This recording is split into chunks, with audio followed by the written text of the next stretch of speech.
Hello, everybody. We are back with episode number 31. I wish this episode would have been the 30th just because I don't know, because 30 just sounds more like, like bookmark number, whereas like 31, it's like, oh, like 31's not the memorable number, right? I think you're splitting hairs. But you know what I'm saying, though, right? I guess. Yeah. Yeah. So, I recommended to Jason my bomb ass mariachi playlist. I'm gonna put a link in the description to it because I would have just put it in my recent Mexican vibes upload, but a lot of the songs it didn't let me put them due to the copyright laws. Um, but yeah. So what did you think, Jason, of mariachi Whew. music? This is a lot of a lot of songs to digest, but I know. I'm sorry. it was cool. I guess it's easy to kind of and it's easy to go song by song and then kind of summing because some of my points are very consistent throughout the multiple songs, and I found myself kept saying the same things, so I figured it was easy to kind of just go point by point and reinforce it, so I don't have to repeat myself. Um, Okay. So the first song, El Cascabel. So that Yes, one, sir. that's a great opening one. So I really like the really fluttery and pretty guitar melodies that were throughout the song. That was really great. Oh Felt like I was yeah, being yeah. serenaded on an epic level. The part that I liked the most, which is more of the metal player in me, was when they were doing the strumming, the percussive strumming, where the rhythm kind of slowed down and built back up again. They kept going back and forth. Yeah. That was cool. The bass solo in the middle of the song was also nice. That's that one instrument that I want to learn how to play. Looks really fun. Um, the one thing that was weird about this song was I didn't expect it to be 7 minutes. Yeah, no. I was not sure if I wanted this to be like the opening to your I mean I know you've listened to mariachi music before. I mean because it's like who hasn't? Yeah. But I would say like this is like the really good shit though when it comes to the genre. So I was like, what do I want? It's almost like it's like what prog metal song do I show someone to get them into the genre? But it's also like a really good song on its own. So that's why I went with this one because like I mean obviously just right off the bat like that's Mexico. Like it's Mexico just from the opening, right? Like just that introduction into like just the trumpets and the strumming and just the guy singing and it's so like um flamboyant and just exaggerated. That's an Um understatement. I know, right? But yeah, like I'm trying to you can't really put into words how like epic. I mean, it is epic. Like for a lack of a better term, it is epic like mariachi music, especially the first song, and even like the first three from that band, Mariachi Sol de Mexico. Yeah. Yeah, those songs they hit kind of different, I must say. Yeah. Um, The only thing I didn't like about the song was and this is kind of a similar theme, although I go back and forth. So, like I said before, like the trumpet is not an instrument that I generally like the sound of, really, in any genre of music. But there's a way that a lot of the songs do the trumpet, and this playlist that I like. What I don't like is how the trumpet, when it gets super blaringly loud, like specifically only in this song, that trumpet solo at the end of it just annoyed the ever loving shit out of me for some reason. It oh, was I just thought you were super gonna. aggressive, and the other problem too is the way that it Damn it! was mixed. Like it clips the actual physical sound of the trumpet, like clips on the audio, and it just sounds really distorted and just really shitty at some parts. But the other thing that's cool about the trumpet, well, not the other thing, but the only thing to me that's cool about the trumpet is when they play the very soft kind of melodies, or if it feels like it actually fits in the song. That's kind of where I like the trumpet in mariachi music. The other problem, really, to me, for this entire playlist are the vocals. It's like once you hear two of them, and there's a couple that deviate, and those ones I was going to talk about that I like, but the rhythm of the vocals usually never really fits the actual rhythm of the song, or like when they go off on the tangent kind of thing. The actual sound of it is kind of dramatic too. Like it's sometimes it's like really over dramatic all the time.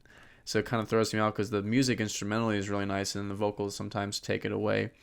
But this Yeah, one song that I do kind of like, but the vocals kind of get long-winded a little bit for me sometimes. that's what I was gonna ask. Because I was speaking in the playlist of the like as a whole, like how Mexican does one need to be to enjoy this? Whereas opposed to like a lot of those things you mentioned don't bother me, right? Just because like I'm just so into it, I've listened to it for so long. It's just like I just don't really have many gripes with this. I mean, not with this genre, because I think a lot of it can be really obnoxious, you know. Because like when stuff is just like a little too Mexican, it's like, Well, the only thing really okay, bro. obnoxious to me is the trumpet, but again, that's only on select parts of some of the songs. Sometimes I was surprised how the trumpet Okay. was actually really nice on some of the songs I'm going to talk about, but the vocals to me, they're not annoying, they just don't seem like they fit all of the time, and it kind of takes away from the song, but it doesn't annoy me. Okay. Do you Um think but like when it fits though, like really does fit? I think it's because it's such a specific style. It's sort of like it fits in the context of, I guess, the genre, but if you were to look at it objectively, it doesn't really fit in the song that it's in, if that makes sense. But when you listen to it, it's like that's really, the style. It's kind of the same thing with jazz, how it's like, like jazz, technically the notes aren't real in the scale, but Yeah. it just sounds nice for the genre. But there's some jazz musicians that take that way too far and have no sort of structure to whatever they're playing. You know what I'm saying? I kind of feel the same way about that, because jazz is I one of mean, those genres where it's yeah. like I like some of it, some is kind of cool, but again, it kind of gets long-winded for a lot of the stuff. But I feel the same way with this on the vocals, not on the instruments besides the trumpet. Yeah, that makes sense to me. I get what you mean because I assume I like jazz more than you do. Yeah, Right.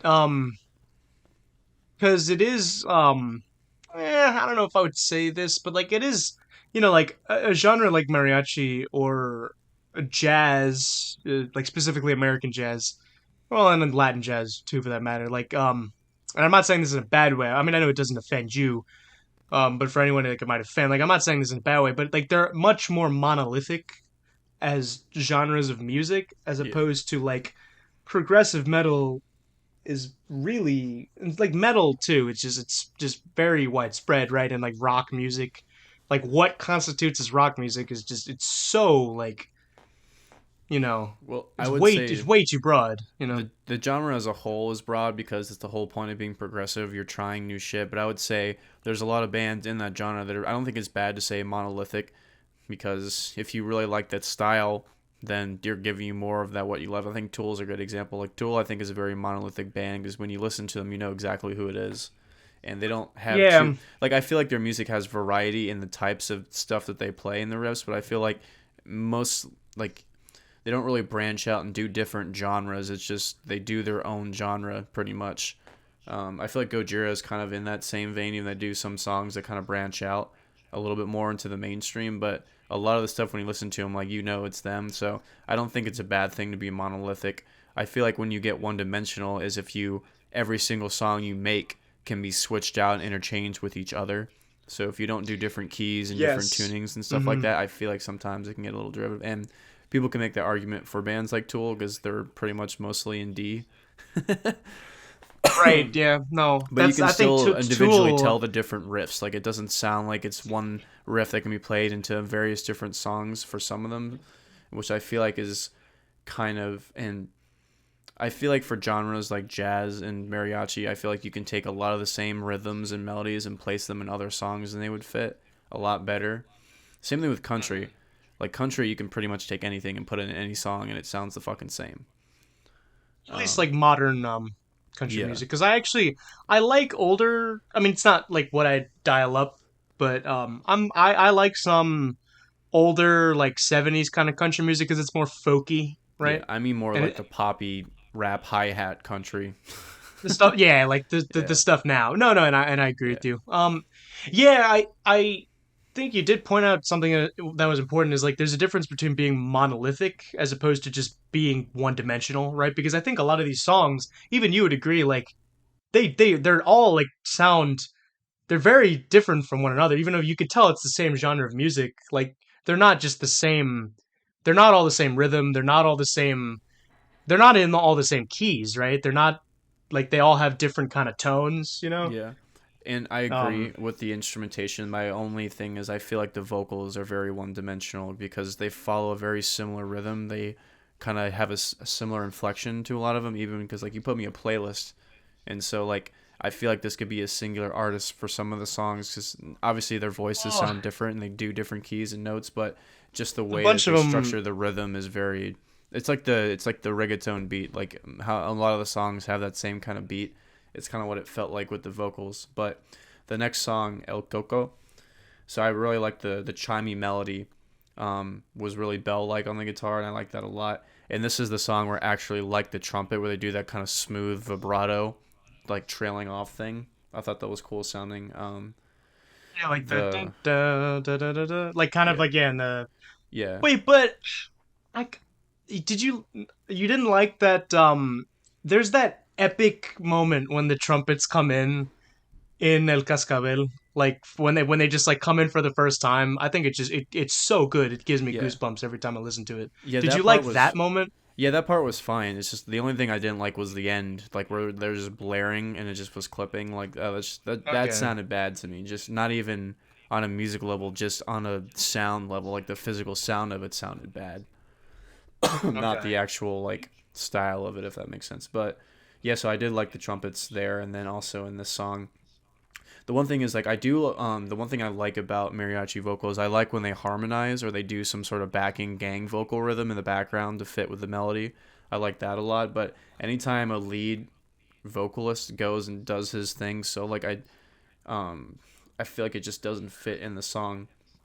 But the other cool parts were that little plucked sounding guitar melody in the middle of the song was cool, and then the violin and the other strings were very epic sounding. So that's what I really liked a lot. Yeah, that instrument that's used in the first song and also El Coco. It's this I don't know what it's called, but it's that kind of thing where it like you just mentioned, like it sounds kind of like a cross between like a harp and a guitar. Yeah. It's It's very like pluck sounding. it looks so cool. Like I don't know if you've ever seen a picture of it. It looks almost like a little pyramid, but it's like it looks kind of like a base. It's a really cool. I want to actually know what this looks like. Yeah, I'd be interested Um to know too. It sounds really cool. yeah, and like just the especially in the first song, that he was going so hard like with all those like the those classical sounding like just like arpeggios and like the and like go up and down. It sounded a lot like metal music too. Like I remember you just mentioned that too. Because like it just when I listened to that first song and the second song too, and even the third song, if we want to lead into that, like I just when I listen to that, I'm just like yes, like I get it. Like it just the music just like makes sense, right? Like you just and like I know you have like I don't think your problems with the music is that like severe, right? But like for me, like with those kind of things, like I don't know, like I just kind of roll with it because I'm just like that's just like that's just their thing. I don't know. Yeah, no, like, and I guess I'll clarify. So, I don't think that these are changes that need to be made for this genre. I think that it's very specific to the style. So, I just don't like that aspect of it, but I don't think it ruins the song. I don't know, like, if in my head, if I were like, okay, if they made these changes, would I really like it that much better? So that I don't know. But the one thing that is apparent is I think I don't know because obviously we're sitting down and doing this on an or this is the way that I analyze music. Like if I don't just innately like the song or if I like aspects of the song, I go into depth of everything that I like and dislike as opposed to just being like, yeah, this is a good song because one, it's not entertaining to talk about. Like I'm not just talking with you. We're doing this for a fucking medium. Right, true. But Um, it's interesting to listen to new music in a new way like this because I'll because a lot of stuff that sounds like a guitar might not be a guitar. So I learned new instruments, and I like the way that different Yeah. people play. Like especially for a genre like this, when they branch out and do a different melody that I've never heard of before, that sounds cool. Not just in this context. I always find that really fascinating. The next song, El Poeta Cantor, the vocals were really dramatic in this one. Yeah, I know, and I love it. I like. Oh, I know I already like stated how I view these things. And you get it 100%. But I can't stress enough just how, just like when I listen to it, it just sucks me in, and I just like want to just start like swaying and just like pretend. You know how like when you're a little kid, you want to like try, like you're not actually singing, but you're like mouthing the words as if you're singing. You know, Yeah. it just makes me want to do that. It's just it's so fun, and like it just makes me want to pretend like I have a microphone, like I'm a little kid. It's a cool feeling, you know. Like Yeah, I I don't could know definitely get why, that, and that's why but sometimes for me, sometimes these vocals are a love hate because on one end they do sound really like it makes you feel that emotion where you want to sing along with them or you really feel the power of it. But again, just sometimes it's the cheesiness and the way they deliver it is a little, I don't know. It's I feel like I'd have to listen to it more to appreciate it more. I feel like it's one of those things, but you just don't um, get it, bro. That's why. my my Jason, you're a racist. No, I'm just kidding. oh, I'd love someone to go there. Um, No, that's what like I was just kind of anticipating that. Well, I mean, no one listens to this anyway, so. Uh, Well, it's funny because like I like mariachi music, and I've never thought about it in this way because I've heard people sing it live, and the vocals are not something that's new to me. It's not something I wasn't expecting, but what I wasn't expecting was listening to it in this way and actually focusing and analyzing it because I usually don't analyze and focus on parts of mariachi because usually when I listen to it, I'm out having fun or I'm fucking drunk. I'm at a restaurant or a party or someone's standing. You know what I mean? Like I'm not yeah, listening to the yeah. music. You, right, like you haven't like sat down and like I'm going to listen to this and like appreciate it as a work of art, Yeah, not as like a background thing, not as like a, oh, I'm just at like a Mexican place. It's just yeah. that's what it is, you know. Just yeah, like I'm like, what does this have to offer, you know, on like an artistic level, Yeah. on like a, you're like, what do I get out of this, you know? Yeah, this is the first time I've listened to mariachi music in this context. Every other time I've been having a great fucking night. You know what I mean? I've been having too much fun to really analyze the music that I'm listening to. It just sounds nice and it fits really fucking well in large social gatherings or dancing or food, you know what I mean? And that's another thing I was going Yeah. to touch on with some of the songs. I was making dinner for some of them, so it really fit the mood when I was doing something. Um, but the other thing about this song that I like a lot is the trumpet. And this one I think is the star because it's really tame and smooth, so it's really used as an instrument as opposed to like a dramatic entryway into the next part of the song. Um, Yeah, and I love how it yeah, yeah, like you said, how it's not like a solo, it just it flows while the guy's singing, and I think yeah, it just it has that kind of, you know, like I was saying, like just that like just flowing crescending melody. It just it wraps me up. yeah. I think this Um is the best usage of trumpet. I think throughout this whole playlist was in the song, and I also like the string melody was nice. I like I always like when two instruments like battle each other. They do like a responding complementary melody. I always thought that's nice. And then the ending vocal belt when I first heard it, I was laughing because I thought it sounded funny. But then I played it again, and then I was like, "Well, this is actually really epic." So I like the ending vocal belt that he does. I think it ends with like a bunch of them doing it. yeah, no. That's what another thing. I love the group singing, you know, because Yeah, we don't really get that in like American kind of band music, where it's yeah, not like a bunch of just men like just proudly singing in like a manly way. It's just like if we have it, it's more of like just, you know, not necessarily as like a bad thing. Where it's like, you know, most bands, if they sing, it'll just be like one person, right? or that or that one person harmonizes and they add a bunch of layers in the actual song to make it sound like it's like that. Right. Whereas like this one is just like a bunch of guys singing the same note in unison, and it just feel like that's what another thing about, like you just feel like the power of Mexico, or you know what I'm Yeah. saying? Um, Yeah, it just kind of adds to that. Yeah, Yeah. I agree. The next song, To Amende, I think is my favorite on the entire playlist. I actually really like this song. I was not expecting that, bro. Yeah, no, that's a good song. Well, I Um, think everything sounds great. So I love that, and you'd be surprised about this. I fucking love the accordion.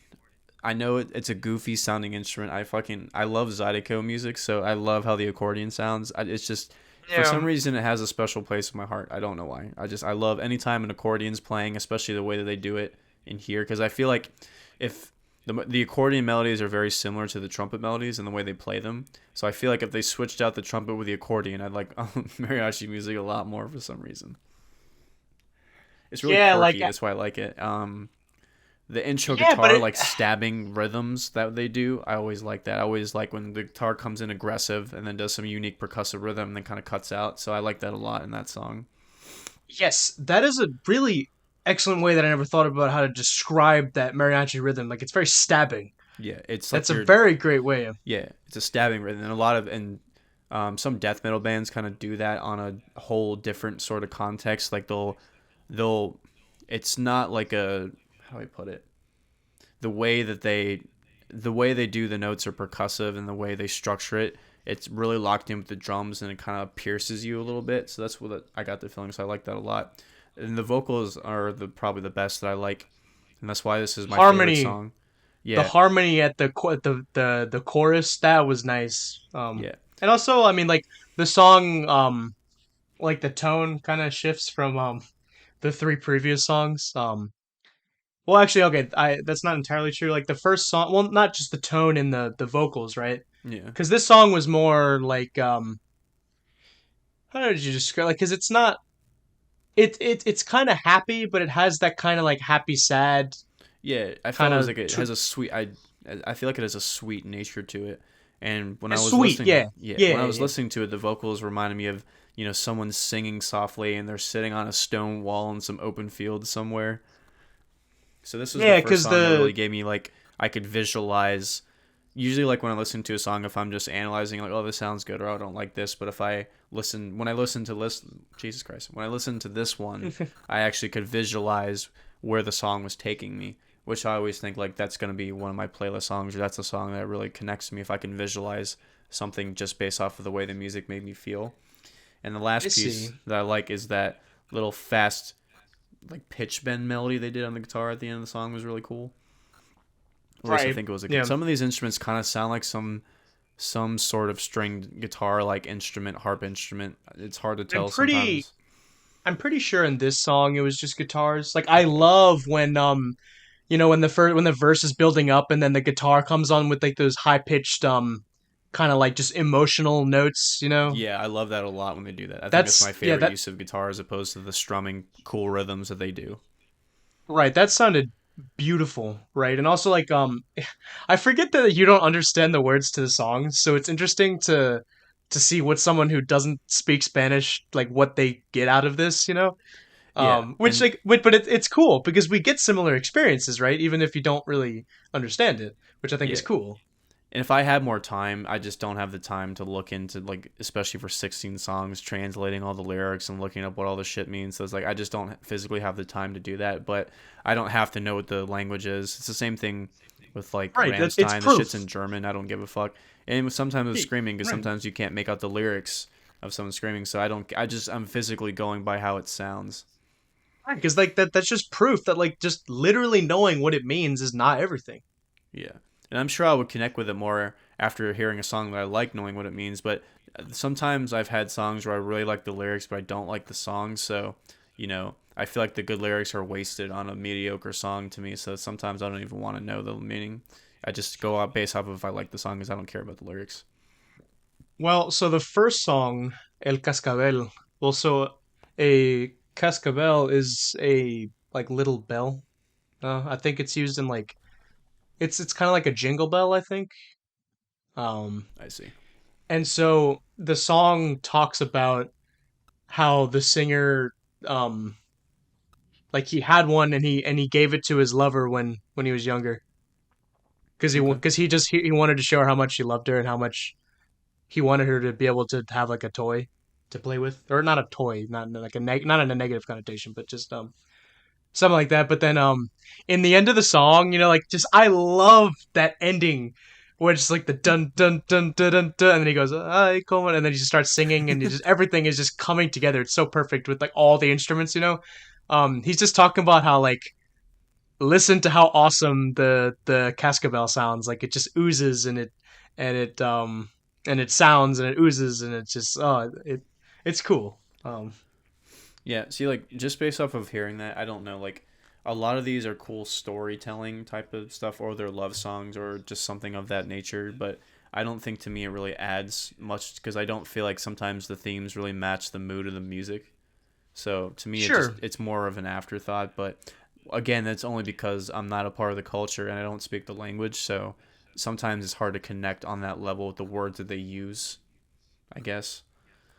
Yeah, I mean, well, I mean, you could clearly tell that the fourth song, "Tu Amante," you could clearly tell that that was like a love song, Yeah. right? And Yeah. he's Yeah. just Yeah. like he's just expressing his love to like you could clearly tell that. Yeah, yeah, yeah. And Um, I hear that in some of the stuff, but again, like I still like and it's just because, when I think of very emotive melodies and like mood and feeling is a big thing with the music that I like and the music that I write.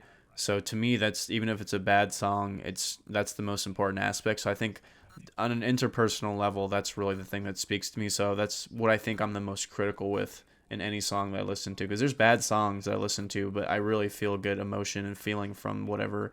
And I feel this. I feel like the same way in rap. To me, that's the worst because you have an insanely cool instrumental and the fucking shitty dude rapping ruins it.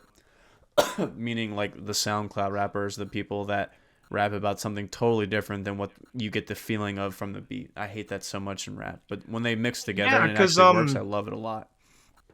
even I'll admit, like so certain like what do you call them? Like licks or no hooks. Hooks is what you call them. Yeah, like certain hooks in rap and like certain beats and stuff like that, and the way they connect that with the kind of like well melody, so to speak, Yeah. like the riff. You know, I actually Yeah. think it can sound really nice depending on like what they use in it. Like I've heard, you know, like rap where they use like some kind of organy kind of like rock organ. Yeah. And I It's like very when they, R&B inspired or soulful. yeah, exactly. Like I think I mentioned at this point. Like I like how Kendrick Lamar uses that kind of jazzy kind of thing to influence his Yeah. 90s style rap, which is pretty interesting. Um, because I like how a lot of his music, like especially on like "To Pimp a Butterfly," they could play that with a live band, is really cool. Yeah. And before I trail off without reviewing the rest of these songs, just the last thing I'll say is that like I always hate that when a beat is wasted in rap, and I used I. It's funny to bring him up because I feel like XXXTentacion he had a lot of really stupid fucking songs, but I think his best music was his really sadder type music, like Jocelyn Flores. It's a great fucking instrumental, really moody, and then his rapping actually fits the beat of the song. So, and obviously there's millions of other guys that do the same thing. I feel like another an older group that kind of irritates me is a Tribe Called Quest because sometimes they have really good instrumentals and really good just stuff I can space out to, but sometimes the actual fucking verses that they do are just dumb. It's just like, come on, guys. But going back to this playlist, the next song, Por tu maldito amor. Oh wait, I had one thing else to say about "Tu Amante." Uh, Um, that I think, which actually makes more sense to me, why it was your favorite song. The use of trumpets then at like the bridge, that was epic though. yeah, You I did know? like it in that one. I forgot to mention that. I do like it in that one. Yeah, like when I hear that, I just hear like just well not just Mexico obviously, but I just feel like why like people are just like the Mexicans are like just yeah, like I'm like proud to be Mexican, you know? Like we have a badass genre of music. Like this music is badass. I think so. I mean, at least like the first like three songs, those hit so hard, you know. And like when you hear those, you're just like that's just the sound of Mexico. Like you just get it, Yeah. you know. I yeah. Sorry, go ahead. And I love those. Oh, sorry, I have so much to say about this. I mean, we're probably gonna be on this for like 4 hours, but um, like I love the traditional dress they use while they're playing it. Those like Spanish bullfighter suits, those are like the coolest things ever. Like I need to wear one of those at some point in I my swear to life. God, you're gonna walk in her fucking store wearing that shit. I'm probably gonna have to pass on the sombrero just because it just doesn't really work like that for me. People are Um, gonna call you out, bro. I'm telling you.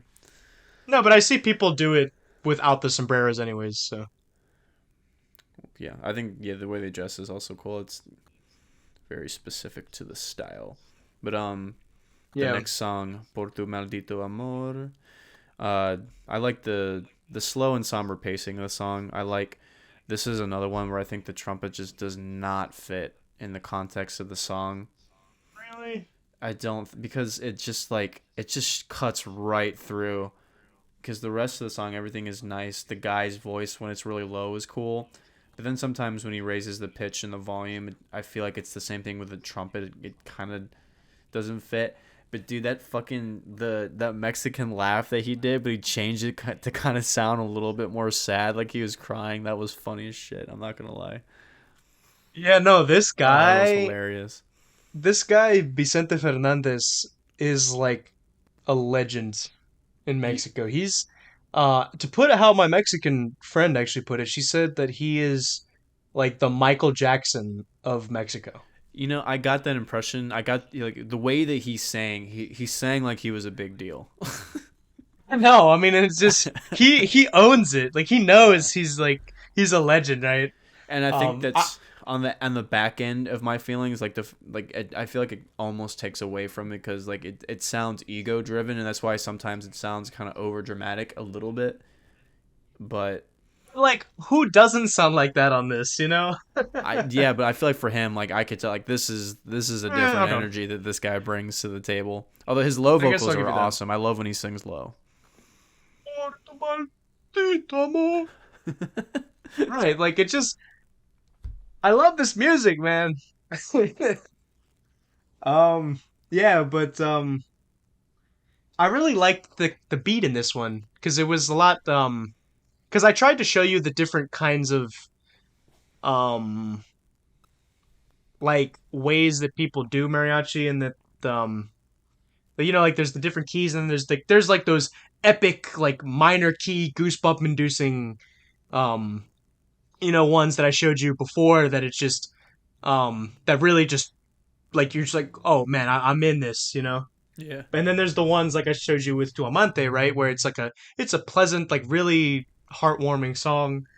Um, and then like this one is just kind of like just a chill, like I'm sitting down with the boys and we're like drinking a beer, you know. Yeah, it's definitely Like feel good music for sure. yeah, and that guitar, like it's not like it's hard to describe what the feelings are with this, you know, because like it's very light, you know, because you can tell with the first three songs, like the stakes in a sense are just like really high, you know, like it feels so dramatic. But this one, it's like it's kind of laid back, right? But then you could tell he still has that kind of thing where he's just talking about his old lover, you know, and just Yeah, seems to be a yeah, common theme. yeah. I mean, it's just because a lot of this music was played at weddings. Actually, that's one of the hypotheses of how it got its name. A bunch of because there's a bunch of different reasons why people think it was called that.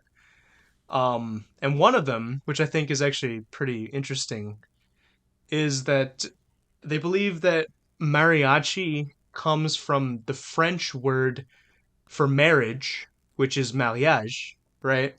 And so you know how the French, I don't know if they like had control of Mexico, but I know they like invaded Mexico at some point. They had something there, right? I know that's like what Cinco de Mayo is about, right? Yeah, And so the French like noticed that they were playing this kind of music at weddings, right? And they said mariage, and then like the Mexicans were just like, oh, haha, mariachi, you know, like they just like made it a Spanish word because they didn't know what because marriage in Spanish is I think it's casamiento. Let me see because I forget because I typically don't say that. Hold on. Yes, it is casamiento. I was right. So because with them when they hear that they don't know that that means marriage. So yeah. when they hear that, yeah. There's that. There's some people that think that what does it say here? I was just actually reading this because I thought it was pretty interesting.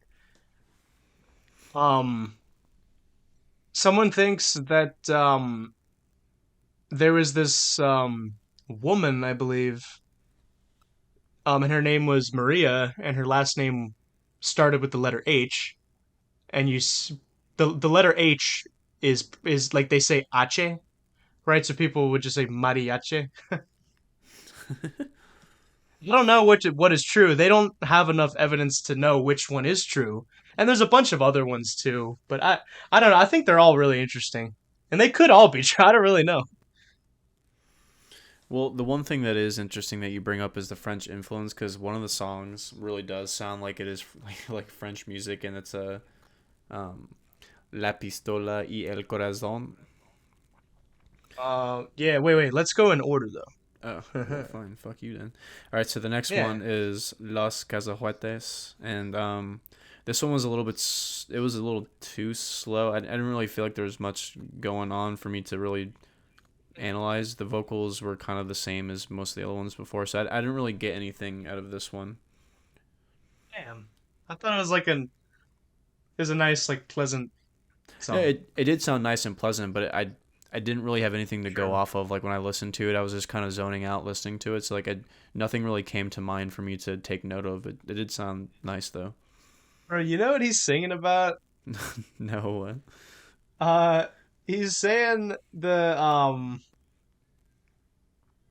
uh it's called cacahuates, not cacahuates, because cacahuate is the word for peanut in Spanish, which is derived from one of the indigenous languages. Mm-hmm. But apparently, some people say cacahuates, so he's just like being like, "Ah, what are you guys saying?" That's not Little social everything that the commentary in the song, right. No, I mean not. huh? If you want to call it that, yeah. Bro. I mean, it talks about a billion other things, but Yeah. that's like what the title is like referring to. Yeah. The next one, Para Siempre. I feel like it was kind of the same thing as the last one. I didn't really feel like anything stuck out too much in What? this I one. thought you were gonna think this one was badass. Like that opening and the guitar, and then like that guitar solo in the middle of the song. Yeah, but like it gave me similar feelings to the songs that were before. So like there's nothing I could say without me sounding like I'm repeating myself. I try to think of new aspects of the song that I liked. Oh, Um, I see. I like the song. It just I don't have any like comments on it. If that makes sense, it's hard to like. I wasn't gonna force myself to think of something. You know what I mean? I get you. I feel like one day, let's say like if you're more into mariachi, which I mean I don't know if you would be, like later on in our lives, like I would definitely recommend that album that those two songs come from. That album is like a masterpiece of that style of mariachi. Yeah, And it came out like really not that long ago, like 2007, I think. yeah, Yeah, no, I think that album is like Vicente Fernandez's like magnum opus, in my opinion at least. yeah. Like I Because said, I like, sorry, I was just gonna say I definitely could tell that he's one of the more popular artists on this list. yeah, yeah, and he has a really prolific career, like spanning over decades, right? And this is Yeah, like one of his last albums, right? So you just feel I don't know, like it's similar to um you know how we see artists like in like metal and band like rock and all those kind of bands where they have that later album and sometimes it works, sometimes it doesn't, right? You know, like Tool, I think it really worked well with like Fear Inoculum. You could tell like because it's a lot about like getting older and stuff like and the things that come with old age and stuff like that. yeah, Um, right, and it has that kind of epic like kind of finality to it. That album, which I think the album is titled the same as that song Para Si. Yeah, it is. The album is called Para Siempre, which means forever. Um, it has that really kind of like mwah, like the send off kind of thing. yeah. I mean, now that you put it in that context, I can kind of hear it, but I didn't really get that when I first listened to it. But that's an interesting way to put it because now I can thinking back, that kind of makes more sense. The next one, Um, Yo no, sorry. soy el aventuro. I think I like this song a lot. The structure and the pacing of it. The only thing is that I think the vocal rhythms were way too fast for the rest of the pacing of the song. I feel like they were really off time with the rest of it, especially when they were trailing off to do like to more.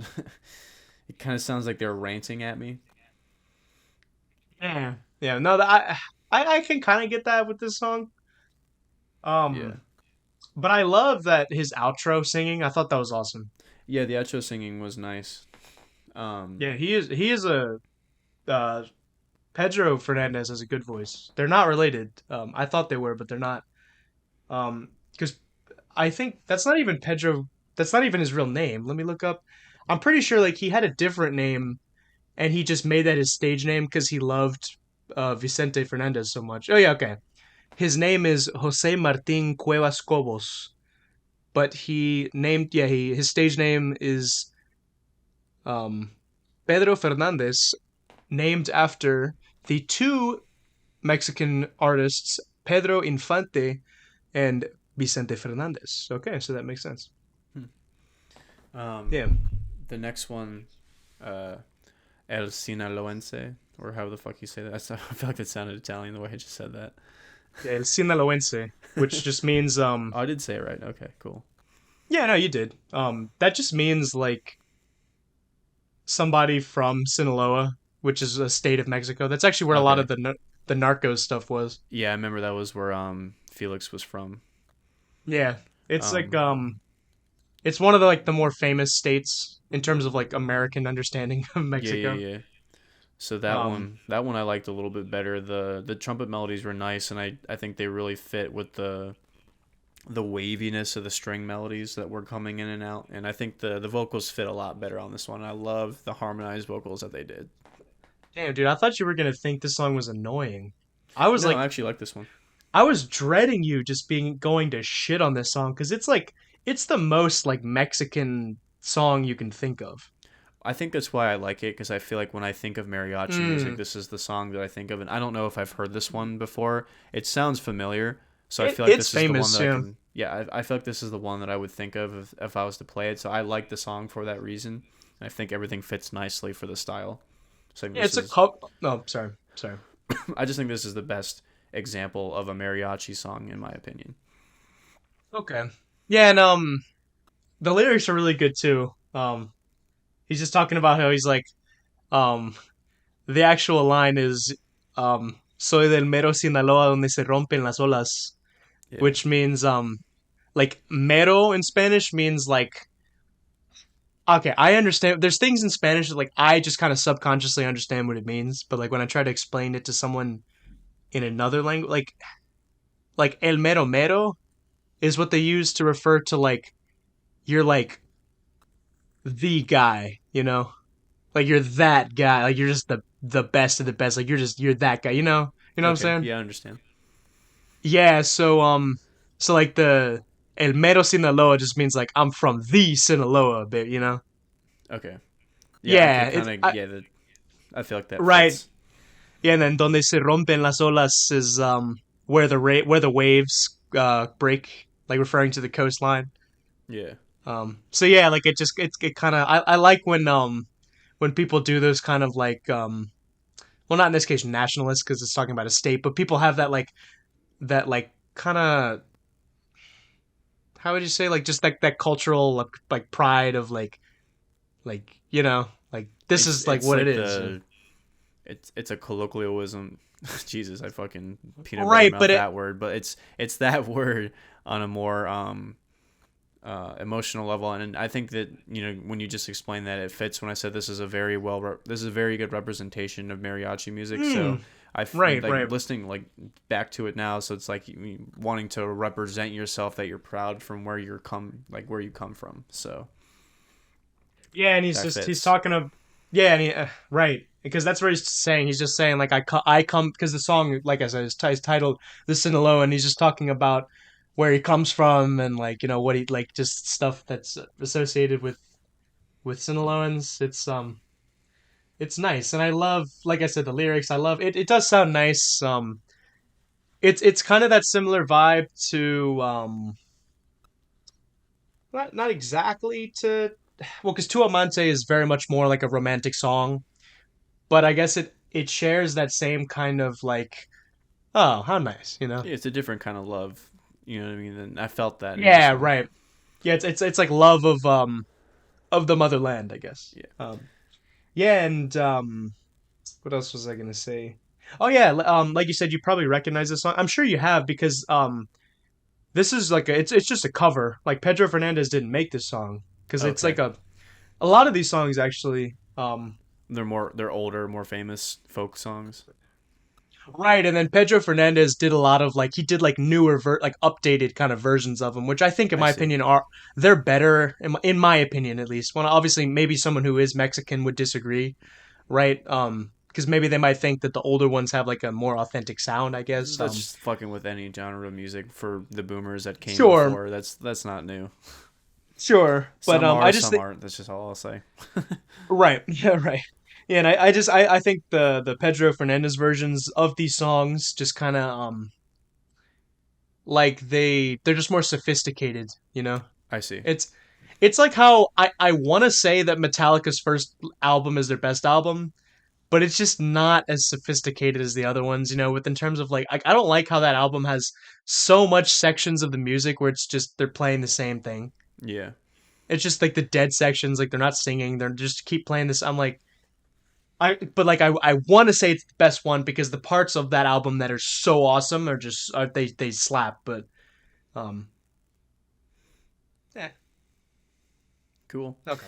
The the fucking next song, Essa I don't Mujer. know what you were gonna think about I was not expecting the style switch that they did for this song. The fucking that. all I could think of is all the goddamn chongas that went to my school just fucking twerking in this in a club to this fucking song, and the rap like the semi-rapped parts just reminded me of Daddy Yankee, and it was a fucking ratchet song. I'm not gonna lie. You didn't like it? It's not that I didn't like it. I just wasn't expecting it, and like Okay, it caught you off so here's guard. the thing. So this type of music, it's club music. It's not meant to be like anything other than that. So I don't want to Mhm. judge it outside of this context because it's not meant to be sitting. It's meant to be, you're meant to be drunk as shit and dancing and fucking trying to pick up girls listening to the song. Like that's. Hmm. I'm sure Well, I've yeah, heard this because before. yeah, the song literally means that woman. Yeah, so it's definitely what it implies. It's just I was not expecting it in this playlist. That was really funny. That was a great little Easter egg that you planted in Yeah, here. I know. Which I didn't even really intend it to be in that order necessarily. Because I was just going, oh, okay, I need to put in the Pedro Fernandez songs. Um, but no, yeah, and I agree with you. This song is much more like you could tell it's just for a club being party. But I think in terms of like what it's going for, this is like the best you could possibly make for like that kind of song, you know, because it has Yeah, all of those awesome like Mexican. Because it still sounds like it's mariachi, you know. It doesn't sound. It's not completely reggaeton, you know. It has the yeah, elements of reggaeton, but it's like that cool kind of like mixture of both. I don't know in a sense because it still has like the guitars and like the like the horns and even like the accordion sounded really cool in yeah. this I one. was to piggyback off what you were saying. I forgot to mention that. I feel like it's not lazy. The fusion of styles. I think is that because I've never heard that kind of fusion before. Well, I mean, I guess And I it kind of have maybe, but I've only when I listen to a song that's like this, I just focus on the club aspect of the song. But yeah, the actual combining of those two was I thought it was well thought out. It wasn't. I didn't think it was super lazy. Like I said. yeah, like it didn't feel um like it was like, oh, we need to make a song that's both mariachi and also reggaeton. You know, like it felt like when you actually listen to those songs by Pedro Fernandez, like it just kind of I don't know, like well, I'm more used to it than you are, but I just think like it makes sense. Like it doesn't feel like it's out of place because it still sounds like it's mariachi like the rest of the songs on this in this playlist. I guess I shouldn't have Um, been so surprised that the two fit together, but they just do. right, and also Pedro Fernandez with his outro singing, he kills it, man. Yeah, he's a really good singer. He is. And also um, I mean, you know, like you mentioned, a lot of the songs have like the similar kind of themes. He's just talking about how that woman is making him go crazy, and like she is the one, Gave my pony boots an erection. and my sombrero. Tip my hat to you, my mujer. One Um, legend to another. the That was a good next, meme. the next song, Quien Será. This Yeah. one really reminds me of like a duet dance number that you'd see at a performance or some performative art thing. I think the percussion is really was really good in this song. I generally don't like dancing, but I feel like this is a really fun one like to dance to, and I think solely because of the percussion. Nice. Yeah. Yes, this one's a nice little switch back of different styles to the one before. Yeah, this is the only song really on the playlist that's technically not mariachi. Like based on like what how the beat is and the Yeah, rhythms and the instruments, it's more of what would be called like Zumba or something. maybe that, but what I was thinking of more is it's called balada. Have you ever heard of that? No. It's like balada and bolero. Well, it's less of the bolero because the bolero is well, I'd have to show you that style of music to explain what it is because it's hard to. But the balada is and like it's a lot of like just those because I don't know what the actual name of the rhythm is, like what the time signature is with those kind of same kind of bongo drums. But um, if I showed you another song of the same sort, you'd be like, oh yeah, okay, that makes sense, Yeah, right? Because it wasn't really a mariachi song. And I see. if you knew, actually, this is it's literally just a Hispanicized version of a Dean Martin song. Really Yeah. Um, interesting. I forgot which one because I showed it to my mom and she's like, "Wait, is this what I think it is?" I'm like, "What?" Because I didn't know that and just showed it to me and I was like, "Oh, whoa." And actually, believe it or not, on this album with these four Pedro Fernandez songs, um, there's a Hispanicized version of "Thank God I'm a Country Boy."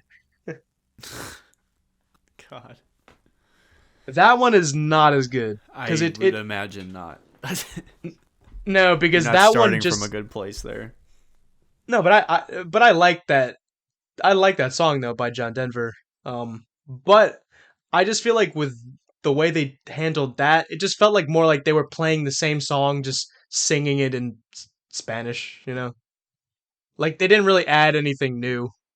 Whereas like this, I think with the Dean Martin versus the Pedro Fernandez thing, like they kind of actually did something new because I heard them back to back, and I was like, oh yeah, okay, I can kind of see how it's the same thing, but it's still like they did enough to make it it's transformative.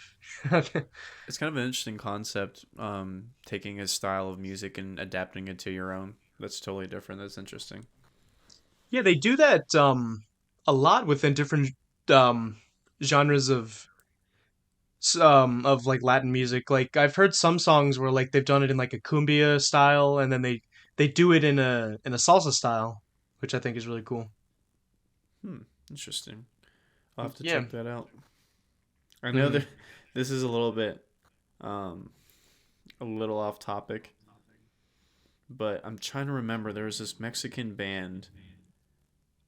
They're called Metalachi. This is their name, and they took a bunch of metal Oh, songs and they yeah. mariachiized them. I It th- was really fun. They're actually really fucking good. They took a bunch of Metallica songs. They sounded great. yeah, I think I know them actually. I don't Yeah, remember how much I listened to them, but yeah, their album covers are yeah, it's Uno and Dos. Yeah. Okay, I remember these. yeah. So those are those are actually really fucking great. Obviously, it's more of an homage, and it's not really meant to be taken super seriously. But the way that they fucking combine everything is super creative. Yeah, I might have to check. I might have to go back into that. Yeah, but I would check them. I totally forgot I knew those guys existed. I was like, oh shit, these guys are fucking awesome. Um, Nice. the next song, like I was saying before, La Pistola y el Corazón. This one sounds really By French, and Los this is Lobos. hmm. What'd you Yeah, say? Los Lobos. Oh, the That's the name of artist. the. Yeah, yeah. Oh, yeah, they're famous. I think they're actually American. Really? Yeah, well, they're like Mexican American though. Oh, okay. But yeah, so like I said, this one sounds really French, and this is the song I was making dinner, and it just sounded like something that would be in Ratatouille. So I was already hungry, and I was just like in my head, like I need to fucking hurry up and make this shit because the song is making me even hungrier. Yeah, it had. I well, okay. The intro obviously sounded Mexican, Yeah, but the actual but rest of the song sounded French to me. yeah, it had that kind of Frenchy, Italiany. Don't Yeah, know which it is. Kind of that. Yeah, and it worked, you know. But it's cool because I like to see that kind of similarity between all of the different cultures that of those different cultures that speak those similar languages because you realize how much the language really does matter when it and how it influences the way we are as a culture, you know, because it's because language is more than just a collection of words. It's just like a you know, like there's a very specific culture that's tied to a particular language, you know. Yeah, that's kind of the unwritten rule of learning languages is learning the culture really helps you understand the language. That's very important. Definitely. No, that's why when people aren't sure of like a language to like they don't know what they want to learn, I think it's like a big thing you have to ask yourself is like, okay, do I like the culture? Whether that's bad or not, it doesn't matter. Like or okay, sorry, am I interested in the culture of the thing that I'm learning, right? Actually, because Spanish works well for me because it has all of the coolest parts of European culture on steroids, right? Mixed, fused with like that kind of indigenous like culture, and they just kind of blend together, and it's that really cool like mystical, mysterious like Spanishy indigenousy mix, right? And even not just that, like I think Spain is like awesome. They're a really cool nation, or at least they were. um, that's not entirely true. I think they're still pretty cool. But yeah, and like also just I love how it sounds. I love like how it's connected to Catholicism, right? So like I have all those different things working in my favor. Whereas like a language like I don't know, like all those like kind of Asian languages don't really interest me because I'm not like in that like I'm not a fan. I guess I'm well. No, I mean I that's not entirely true. I kind of I mean I'm a big believer. I tell people like I'm a big believer that every single culture doesn't matter who it is. Every single culture on this earth has a flex and has something cool that no one else has. That they're like yeah we're awesome. But I just think like the Asian languages like it doesn't have like that Spanishiness to me. I don't know. Well, I feel like the only country that does would be the Philippines or some other countries in Asia that were taken over by the Spanish. Yeah, but even so, like I wouldn't really want to learn their language. I mean, Maybe if I was around a bunch of Filipinos and like I had to, definitely no, no, no. Yeah, I would well, because they're it kind of sounds Catholic, like but Spanish. There's a lot of words that cross over from Tagalog to Spanish, so it's very similar, I think. And they also, like I said, interchange between English a lot too, which is interesting.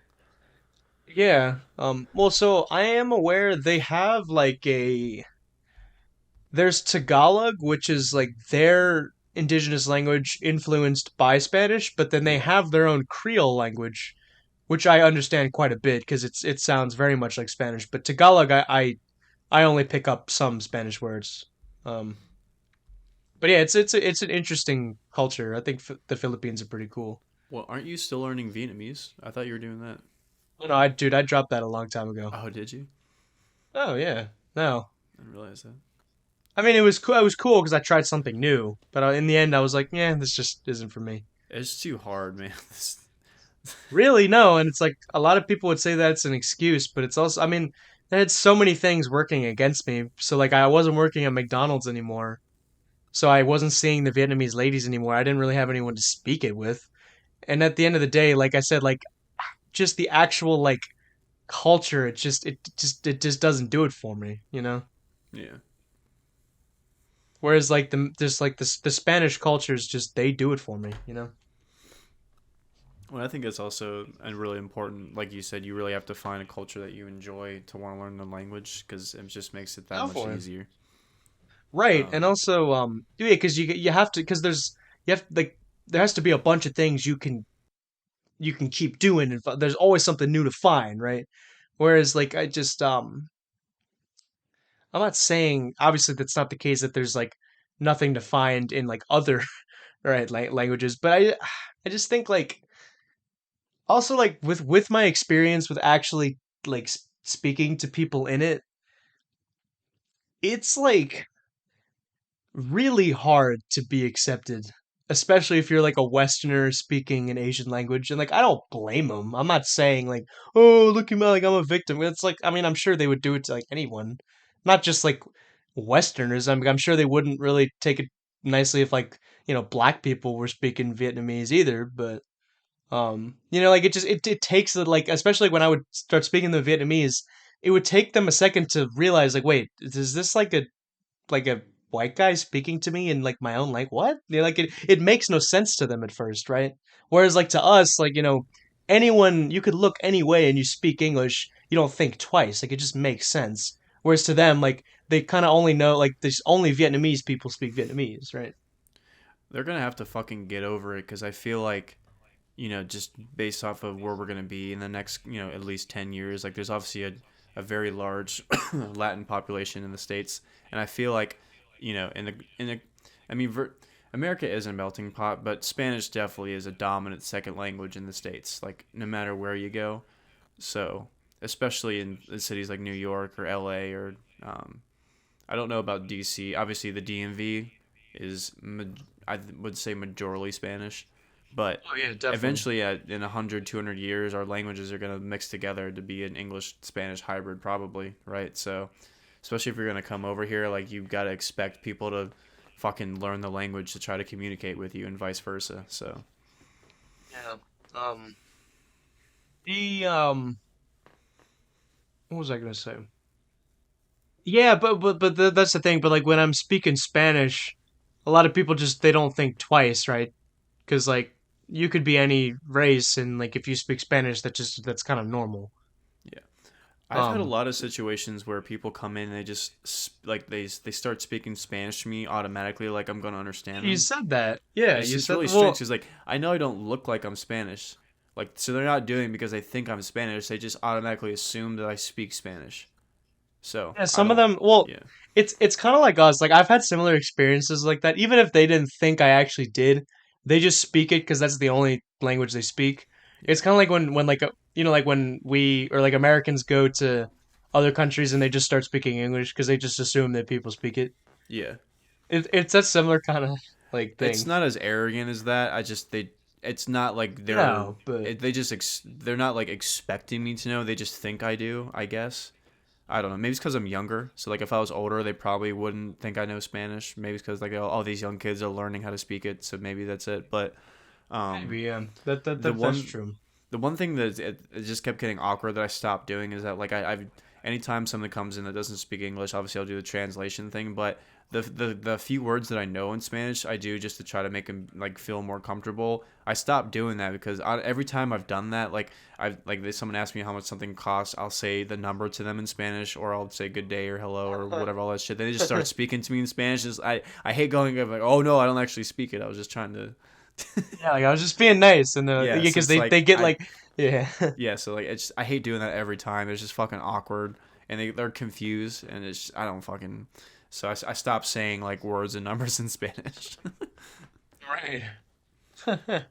um no, but like so many people now, I just noticed like they just kind of think I'm Spanish. Well, Hispanic, I guess, because like I know the terms like it's just like a billion different terms, whatever. But like we were doing some work at this church in Arlington, and like I was walking there, and like one of the I don't know if he was like a parishioner or who he was involved with the church. He just kind of looked. He saw me and he just said "Buenos dias, señor."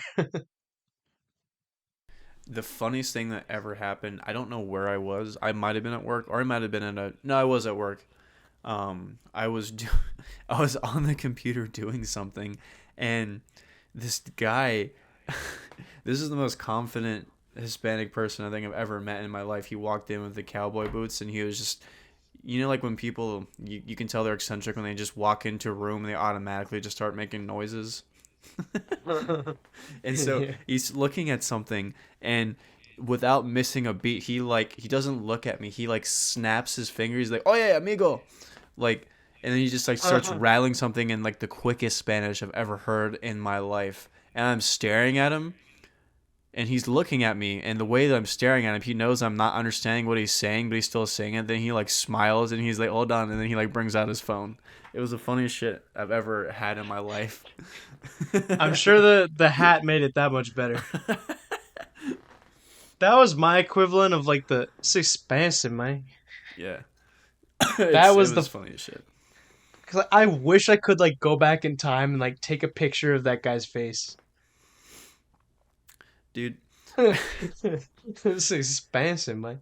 I will say, and that's the one thing that I do like when you connect to another person on that level where you don't speak the same language, but just your facial expressions, they can automatically tell where you're at. Because I feel like sometimes it's lost when you talk to foreigners and not just people that are Spanish, but just anybody that doesn't speak English in general. Like you don't Yeah. have that sort of nonverbal connection. So, in the little moments that I do have it, it's always really funny to me. I always enjoy those. Yeah, it's almost like the nonverbal exchanges are just kind of stronger, I guess. You know. Yeah. And there's some people you just get. I remember when I was younger, I went to some dumb basketball camp thing, and there was these two Russian kids, didn't speak a fucking word of English, but I hung out with them all day. Like they had like, do you remember that like match paper you could put on the end of a cap gun and you could keep firing until it went blank? Do you ever play with those?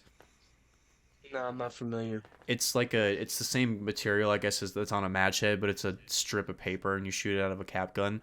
Anyway, so like they had like rolls of those in their pocket. I don't know where the fuck they got them, and so I knew they wanted me to come with them because they were just troublemakers. So we'd go outside and not play basketball, and they would take loose bricks that were just in the fucking premises on the premises for some reason, and they were just slamming them down on this match paper, and they exploded, and they sounded like gunshots. And so the Wow. faculty ran Yeah. outside trying to figure out what they were doing, and we immediately connected and we're like fucking run. So they chased after us and shit. And like anytime they would do something, I would mimic them, or if I'd do something, they would mimic me. It was the weirdest experience I've ever had in my life where we just instantly connected and just did the same shit. It was really funny. Yeah, I love those kind of things. But but yeah, fucking Um, phew. yeah. But in a way, you kind of get that nonverbal connection with this music, I guess. Well, I have connection to music in general. And that's the one thing that I like about it is I don't have to True. feel like it's a part of my culture, a part of my personality to like something, and I even love it more when I'm not expected to like something and I do. And I feel like more people can do that if they just shut off a lot of their bias thoughts that they have. But to kind of finish this up here, the last four songs, the next one, La Malaguena, La the malagueña. La Malaguena, the Yeah. long held vibrato that the dude had on the voice was kind of cool, but at some parts it sounded Yeah. kind of funny to me.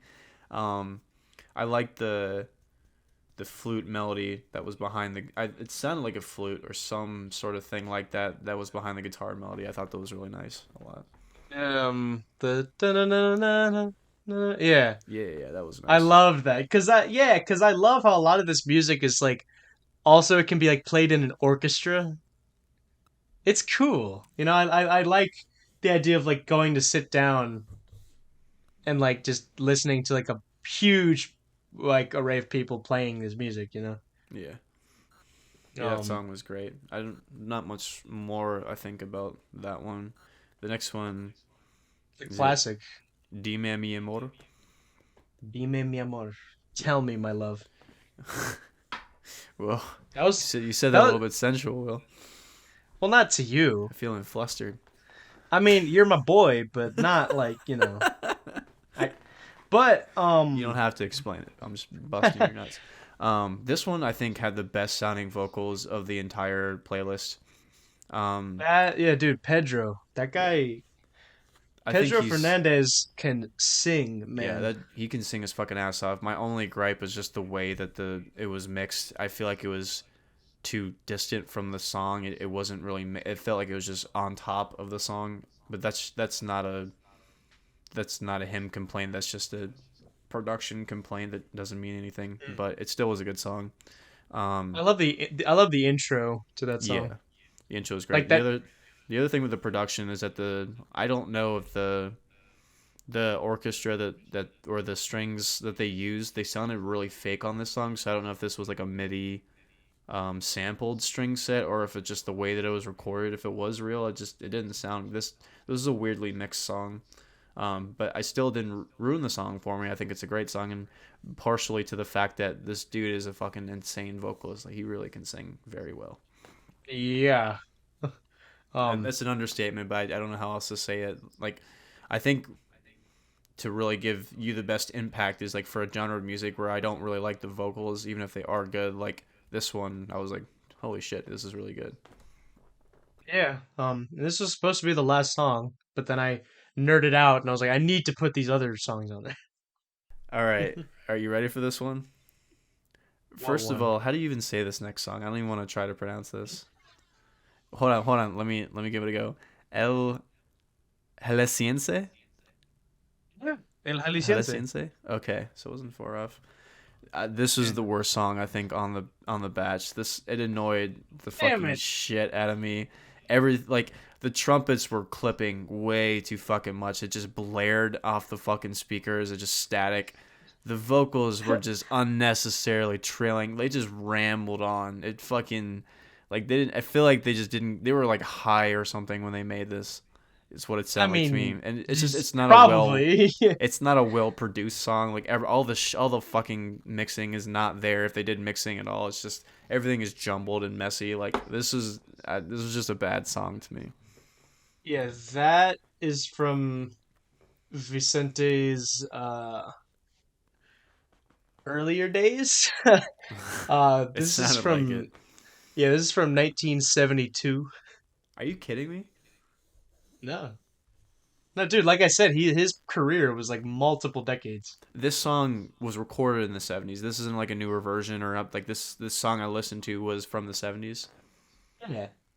That's why it kind of I mean, obviously it's still the recording's not that great, but No, I'm not even that gonna that give it that because the '70s were like the golden era for recording equipment. So no, I will not give it to them because but it was dude, recorded in the '70s. So it yeah, just but the it's producer was Mexico awful though, on this bro. one, huh? No, but bro, it's Mexico. Like I don't Still, know if they have the same kind of a I don't know in the 70s. I don't know. I thought Mexico Probably was didn't. nice in the '70s. I don't remember. I wasn't alive. Well, no shit, but like I feel like the '80s was when Mexico was really hit hard with all the drug and crime and shit. But I feel like the '70s were a nice time in Mexico. Yeah, but dude, every country in the world got shit in the 80s. Like Yeah, Britain, I know was terrible in the 80s. Everyone sucked in the 80s. yeah, But '80s like, were an awful. I fucking you know me, I hate everything '80s. But well, no, I except for like America, because I'm sure like America was like economically good in the 80s. But it's because we were exploiting everybody around us. well, right, exactly. So that's why we're the only country that was good, right? But But yeah, I will not give it because it was recorded in the '70s. I feel like that's it's just it's. I mean, obviously, if the budget was the problem, sure, but it's still like just as a objectively, it's just a hmm. bad sounding song. Now Not even as a raw demo. It's just not well done. uh, right. As you mentioned, I remember in the like you're saying, oh, I thought the 70s was when it was awesome. I'm pretty sure no, actually you are right because I remember in Narcos, the narrator said how in like the 70s that's like when like that like Guadalajara was the place to be, right? Like with all the Yeah, mariachi and all that stuff. So because that's yeah. where it's So from, which I think is pretty exactly. So cool. that's what I'm saying. So I will not give it because it's recorded then. It's fair. You know, how many great songs were recorded in the '70s. No, yeah, from like like a super better off country with all this nice shit. I Dude, don't know. people are still like, you know, how expensive '70s guitars are. You know, like I know, recording equipment, bro. all that shit. 70 Sons. Oh my god, you spend thousands of dollars to get all this nice, warm analog. Fucking all the microphones were fucking killer, dude. It was the golden era. And then '80s it started to go really fucking cheesy and digital, and then the '90s were kind of a mixture of the two, and then, as you know, the early 2000s just get fucking awful. Well, I kind of, I agree with you with that in like movies. Like 70s movies are where it's at, and then 80s it's like, bro. Yeah, the '80s are Um, just an awful time. right. I think the 80s still have some like fantastic movies, don't get me wrong. But I love like that 70s like Godfather, Star Wars, Rocky, all that stuff. Even like there's some Russian movies like I really want to show you that are Oh, just that'd be cool. utterly fantastic. Like there's this one which I'm probably actually gonna recommend it soon. The only problem is it's really fucking long. So like we probably have to watch it like on a Saturday. How long Um is it? Like 4 hours? no, it's like 3, but Okay. it does but the thing is like it does not feel like it's 3 hours, even though there's like hardly any action in the entire movie. It's called Andrei Rublev, and it's just about the life of like this Russian icon painter. Okay. It is like also it is one of my favorite movies, but I think just objectively speaking, it is the best movie I have ever seen in my life. Hmm. Like I'll have to check it out. nothing comes remotely close. Well, now since you've hyped it up, we have to watch it. No, no, definitely. Like stand by those claims. It is that good.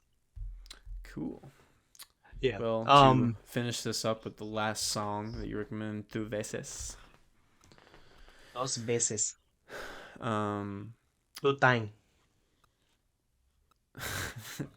the tuba. The tuba is a fun instrument. It's been forever ruined by fat people walking, but that's that's a compromise I'm willing to listen to. It's the tuba. I don't know how to describe my. I can't tell if I like it because of the meme potential of it, or if I just innately like the sound because as an instrument, the tuba just sounds like shit.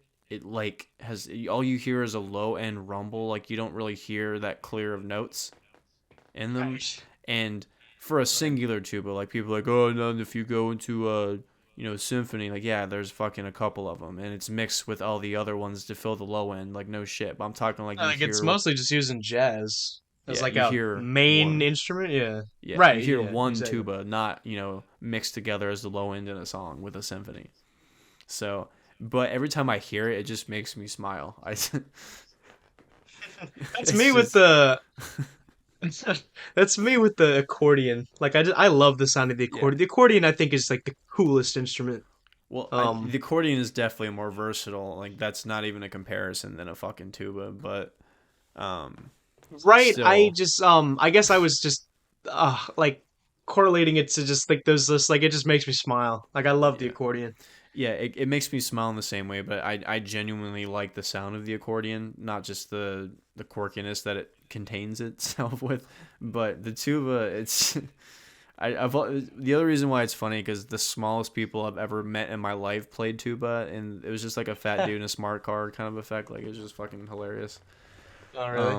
The fast guitar melodies, I like the percussive kind of finger rolls that they do on this one. I like that a lot.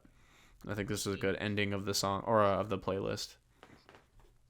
Yeah, this one is kind of this is what would be called I believe ranchera, which is like a kind of a subgenre of mariachi.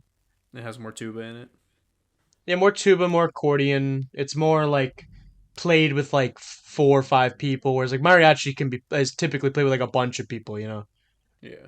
Because like it can be like orchestral, right? But like ranchera is more like we're sitting out on the like just sit back with the family and just that kind of stuff. No, I feel you. And I love just especially this song. It's kind of makes me cry. It's so This one? happy. It just yeah, kind of. It just has that kind of happy sad sound. Like it's just so joyful. It's such a joyful song. Like this and the guy singing, it's so like emotional.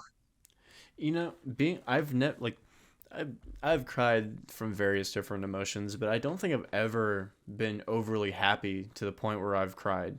I don't like I just Really? don't get that way. Like when I feel really happy, I get like excited. I don't get emotional. I've never and maybe like I always meant like I guess the only way it would come close is like, getting married for the first time to someone you actually want to get married to. So like, Hmm. seeing her come down the aisle. I still don't think I would cry then, but I feel like that's the closest emotion that I would get me to. But um, because I don't associate like tears with happiness at all. Well, like you've never had like the I'm so happy, like it's just I cried because of how No, happy I was. I've never had that feeling. Like Damn. I've cried out of frustration, yeah, frustration, anger, Hmm. lust, maybe. No, Hmm. maybe I have to think about that one. But like Maybe, every maybe emotion I've cried from has been negative. like disappointment or something. Yeah. Yeah. Oh yeah. This I that was more when I was younger, but every now and again, like, uh, oh my god, I'm gonna tell the most embarrassing story ever in my life. This is not that long ago too. This is a couple years ago. I was. Dude, this is so fucking funny. This is so pathetic. Anyway, but that's what this platform's for. It's entertaining. Hmm. This is the stand in my life where I think I was single for the longest, and I was so I was really single for a long. I don't remember how long it's been, but it was it was a long time, more than usual.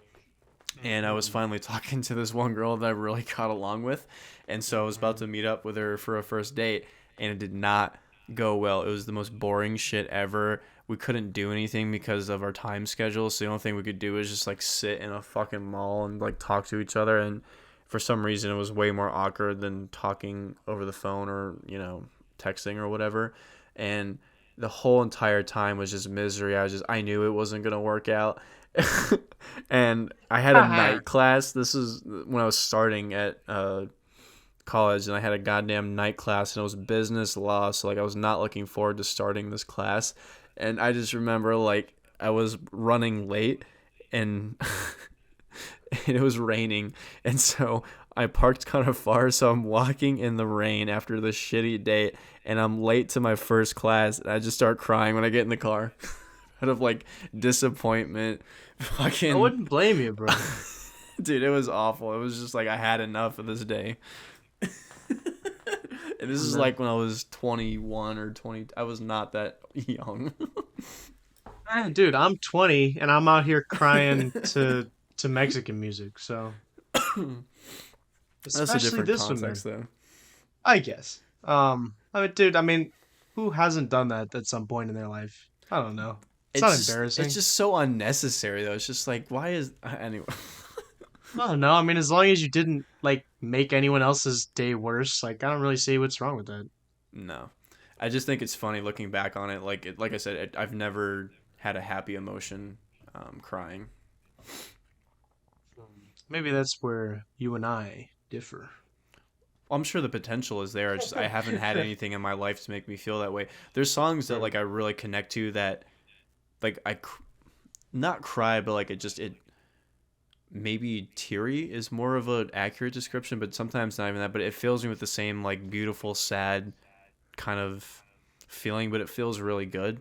But I don't get it from being like overstimulated or over happy. It's just like um, I'm just very moved, I guess. Like I feel movement in my soul more than being really happy, if that makes sense.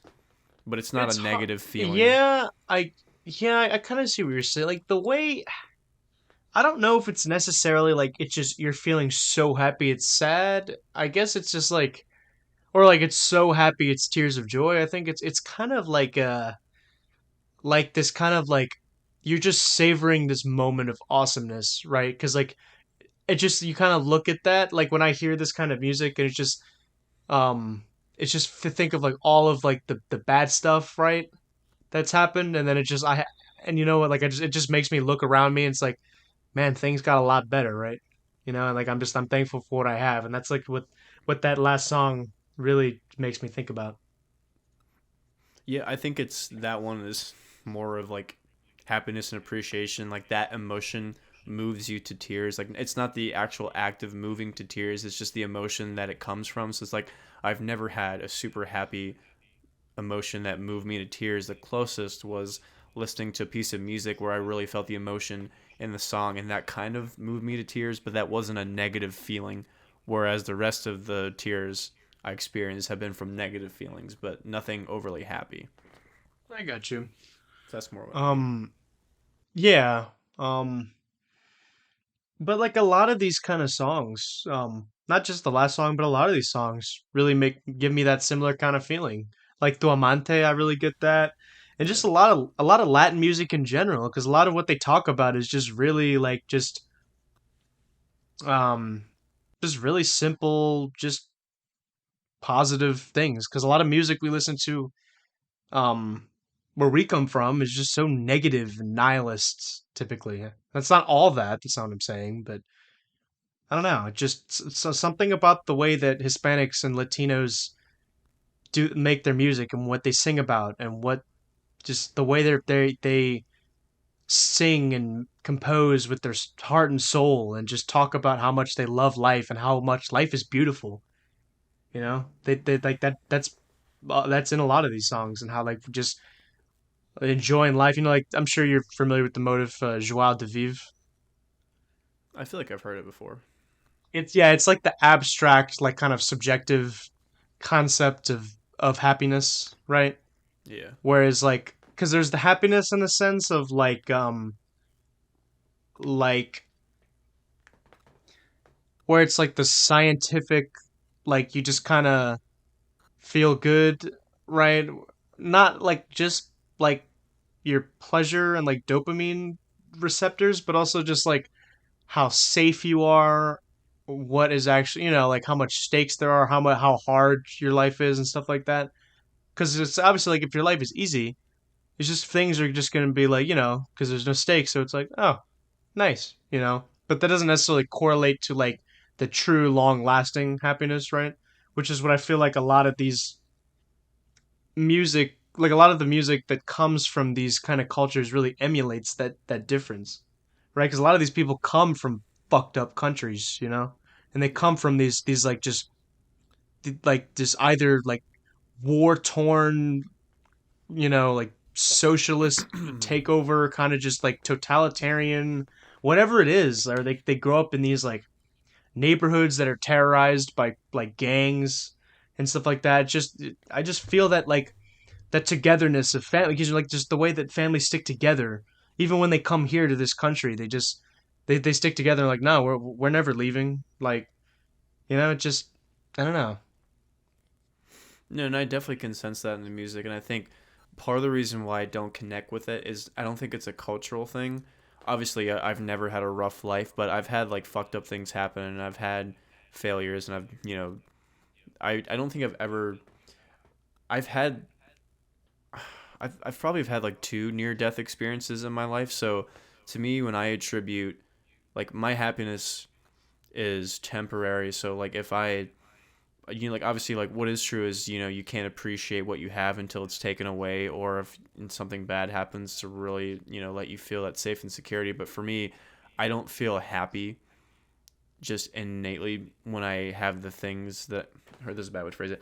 I don't feel like innately happy when my life is easy or I feel like everything is going well, just because I'm always of the feeling that it can be taken away very quickly. Like I understand how quick life can change. So to me, it makes me feel anxious that like, oh, things are fine right now, but that means that the bad is coming, or how long is it going to be good like this? I worry about the day that it changes. So I'm never at like a content constant level of happiness, even though like right now my life isn't really that hard and I don't have really any struggles at all, like just with my health or my living situation or who I'm dating. So I don't feel like it's that big of a problem. But I feel happiness like just when something makes me happy, or like is something someone said to me, or is like a piece of music I listen to, or I achieve something. But it's never just constantly in that state. I got you.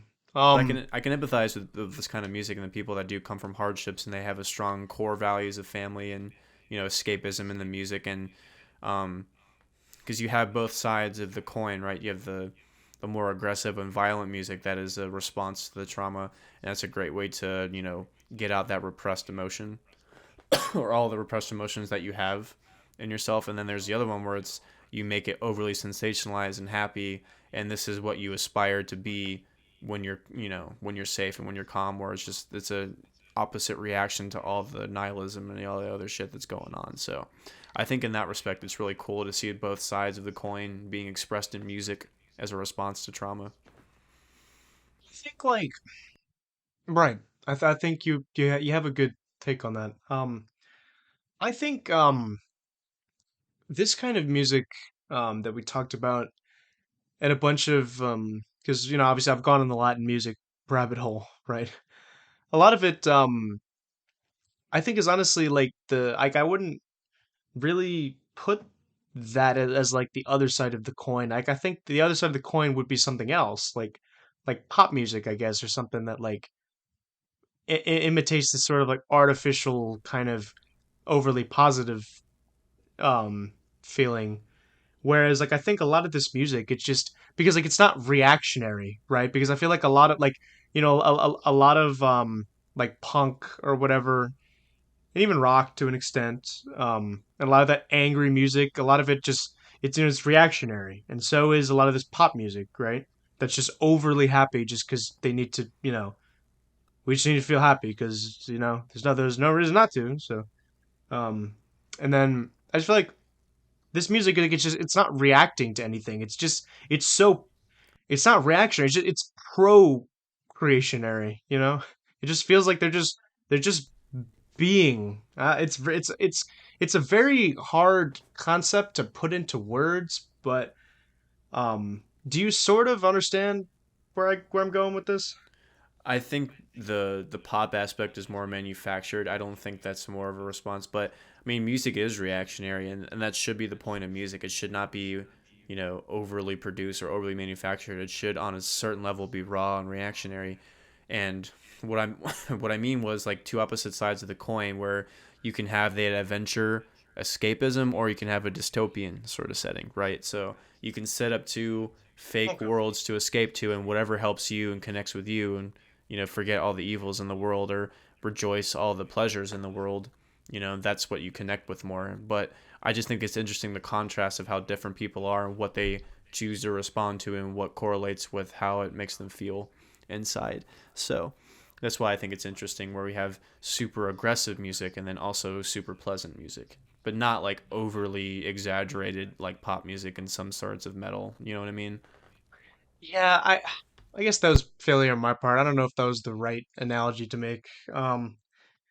But I guess more so what I was saying is just how it's just beautiful mariachi music is. Whereas I think a lot of music that we produce now, it's just ugly. Like it just sounds ugly. It sounds unpleasant. It's not good for us to just keep pumping our ears with these kind of things. But like when I hear What do you mean something specifically? Like, what do you mean ugly? like it just well, it's just the opposite. It's like mariachi. It just sounds beautiful, right? With the way that the melodies are and the way that the instrumentation works. Whereas Oh, like you're talking about a the lot, physical sound of it. I I guess, but also like in the artistic kind of sense. Because like a painting can look ugly, right? If it's set, like, are you saying like ugly in its mood, or it's just it's not a well-made painting? I mean both, right? Like you can look ugly because like you can just you. I mean, despite like what you're going for, I mean it can still just fail, right? Because obviously you can go for a dark, serious, like tone, right? But that doesn't necessarily mean like but even so, I guess it's not necessarily being dark and brooding that makes like that doesn't exactly correlate with ugly. I guess what how would I say, like how like just a lot of like just generic music, like you can just kind of hear it and you can just feel all of like just the disgustingness of like behind it and like where it comes from, like the place where it comes from, I guess. Yeah, You so like know? the intention is very Definitely, yeah, yeah, that's what I okay. was trying to say. Whereas like I feel with mariachi and even a lot of like progressive metal, right? I feel like those are coming from very good places. Um I think it's just the biggest kicker is if your music has an agenda behind it. That's obviously yeah, a yeah, number one sign to just exactly. be not as authentic. Not off. I think authentic's the wrong word. I think because like obviously politics and music go hand in hand. There's a lot of bands that have a message, but sometimes if that's all your music really focuses on, it's not going to be as good as somebody that pours in, like they want to. There's people that want to make music to get attention on an issue, and there's also people that make music that just want to express the emotions and the feelings of the song and the notes that they're making a song for you to listen to. They're not trying to get you into an ideology. So that's the Right, because they're difference. right, because it's like how is the actual like art, Yeah. not like Right, yeah, because like political commentary can obviously be interesting. I'm sure you'd agree with me. Well, art and I politics think has always been hand in hand, and especially with satire. Like satire is a perfect example as a reactionary, artistic style in response to politics or just anything in that realm. Right? It's art with an agenda, but it's done in a very specific way that's creative. But I feel like with music that unless your point is really intuitive or you do a really creative way to show it, you're not just being, your subtlety is not lost in just obvious fucking cringy material, you know. I don't To me that's just the difference. I guess if you mean in that regard and being ugly in that way, then yeah, mariachi seems to be the exact opposite of all of those. yeah, but it is important to take into account what you said, right, about how it is interesting to see the contrast, right? Because obviously, most like countries, like Western nations, right, like very nihilistic, right? Um, now, that's not to say that, right, like progressive metal isn't awesome. I think, and a lot of like just dark music um is bad, right? Because I talk about this all the time. Like I love bands like Tool, Gojira, Mastodon, and stuff like that. Um, but They're it's not but really it's just dark bands though. Like obviously I think out of all of them Tool has the most dark themes out of them, but aggressive, I guess. Like Gojira sounds aggressive, yeah, but I don't get like dark and brooding when I listen to them though. Oh, Like they no, don't but come I'm from a dark place. They come more from a beautiful place than a dark place to me. no, no, no. Dark doesn't necessarily mean like it's not beautiful. Because I think that music is dark, but it's also is beautiful. Like a song like Mouth of Kala. I think that's an excellent example of that. I guess in terms of I guess because like I remember we were talking about this when we were talking about their lyrics, how it's like they're not nihilistic in their approach to their lyrics, and I don't think they are in their music either. Even though like I guess they have darker sounding stuff. Maybe I don't know. No, I don't think any of those bands are nihilistic. Like I guess more like a lot of death metal. It's too much for me. That Cause stuff I is nihilistic. So is I'm right, yeah, glad. Yeah, that yeah. yeah, that I guess that's more what I was referring to. No, no, no, because I do not think Tool, Gojira, or Mastodon are nihilist in any sense of in any stretch of the imagination. Because they have very positive um how would you say like constructive um music, I would say. Definitely. Because Tool and all those bands, they inspire me to do better, right? Because they a lot of their songs are even like that, right? And those stories and those journeys we go on Yeah. and those weird, complicated emotions we feel. That's what those three bands are very good at doing, Yeah, right? and that's the thing that I noticed when that's why they're sort of my three favorites is like really trying to analyze the complex emotions that I feel. But I think narrowing it down to words is the three common synonyms that always come into my head. And also I've noticed just me as a person and just, you know, living life is growth, discovery, and building. I always get like a sense of building. And when I've listened to people do reactions to those types of bands and those songs, they always describe the way their song structure is as building. It's always building up to something before it just explodes. You know what I mean? So that's why I always get that feeling of growth, and it's always like that mystical discovery, like what is this thing that I'm feeling, or what is this specific sound that they're doing. I'm always trying to learn and discover what that is, as opposed to regressing and just feeling like I'm a primal. And I do have that reaction to some other types of music that I like to listen to. Um, so, in some respect, there is a cathartic release when it comes to ultra nihilism or like this primal rage or just this disgusting emotion that you need to get out of your system in a healthy way. And in a lot of the respects, that's really what metal is all about. It's giving people a space to release that sort of emotion where you can't, there's really nowhere else in life you can express that without like, harming someone else. So it's like it's trying to get that out because most people have those thoughts. and those feelings, but some people have it more intensely than others. Like, what compels a person to just innately kill Yeah. when they weren't, poked at in the first place? So it's stuff like that, or people that have anger problems. So there is a Yeah, no, place for all that stuff. that's a really good that's a really good way to look at it actually, because I have a similar view of sports, right? Like I'm not a fan of sports myself. I'm not good at playing them, right? But like I would love like my children, right, to play sports because like it gives because like it gives like I'm very in favor of sports because it gives people an outlet to just get their rage out in like a controlled, healthy way. Because if not, they're probably just gonna go if they're not given sports, they're gonna let out their rage by, you know, killing people or like committing crimes. So like you got to let them know how to do it in a good way. You know. Yeah, and there's obviously outliers that are just psychopathic and they're gonna be just unstable in any respect. So that's not who we're talking about. But martial arts is a good example. It's not doing it because you're violent or you like the violence. It's a discipline. It's a training. It's a sense of control over your body and others, or as a form of self defense. So like you feel secure in your abilities to protect yourself. But especially stuff like jujitsu or judo or those really insane martial arts that require a great deal of respect and training and discipline to just even do an intermediate advancement into them. So that's kind of what Right. people don't have, and what most people need to learn is just that self discipline and that internal sense of control. Because everybody is tempted to do something these days, or they're reactionary. They don't have a sense of, like I said, they can't do their own fucking laundry, or just getting up in the morning is a struggle.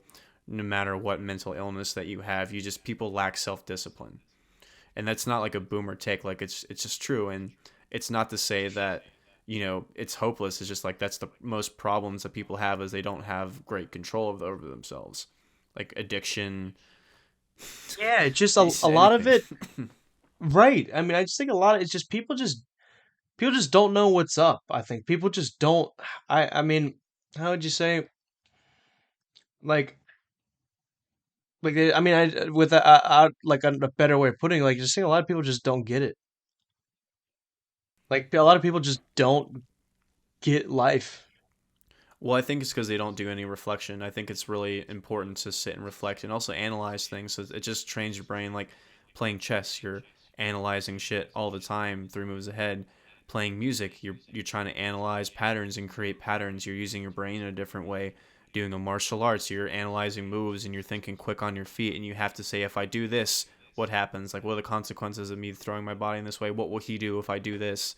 So I feel like people need to do that with themselves. They need to sit down and be like, if I do this, what will happen? If I do this, will it be a good outcome? Will it be a bad outcome? What are the consequences? What are the benefits?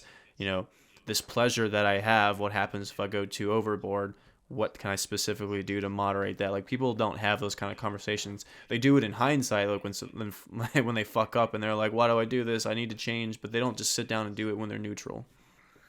Yeah, like it's just the lack of instinct. Yeah. So I feel like if people did more reflection just in general or did any of those things I mentioned to train their brain to think that way, they would be better off in life. Not saying it'd fix all your problems and cure all your illnesses, but it definitely will be not as hard to deal with your problems if you try to do it that way. Right, that's why I'm a big believer that everyone who can should work out. Right? It's a discipline that you need. Right, and like a lot of people are turned off cuz they're just like, "Oh, I mean like I don't like that gym culture and stuff like that." And I'm like, "Trust me, I don't either."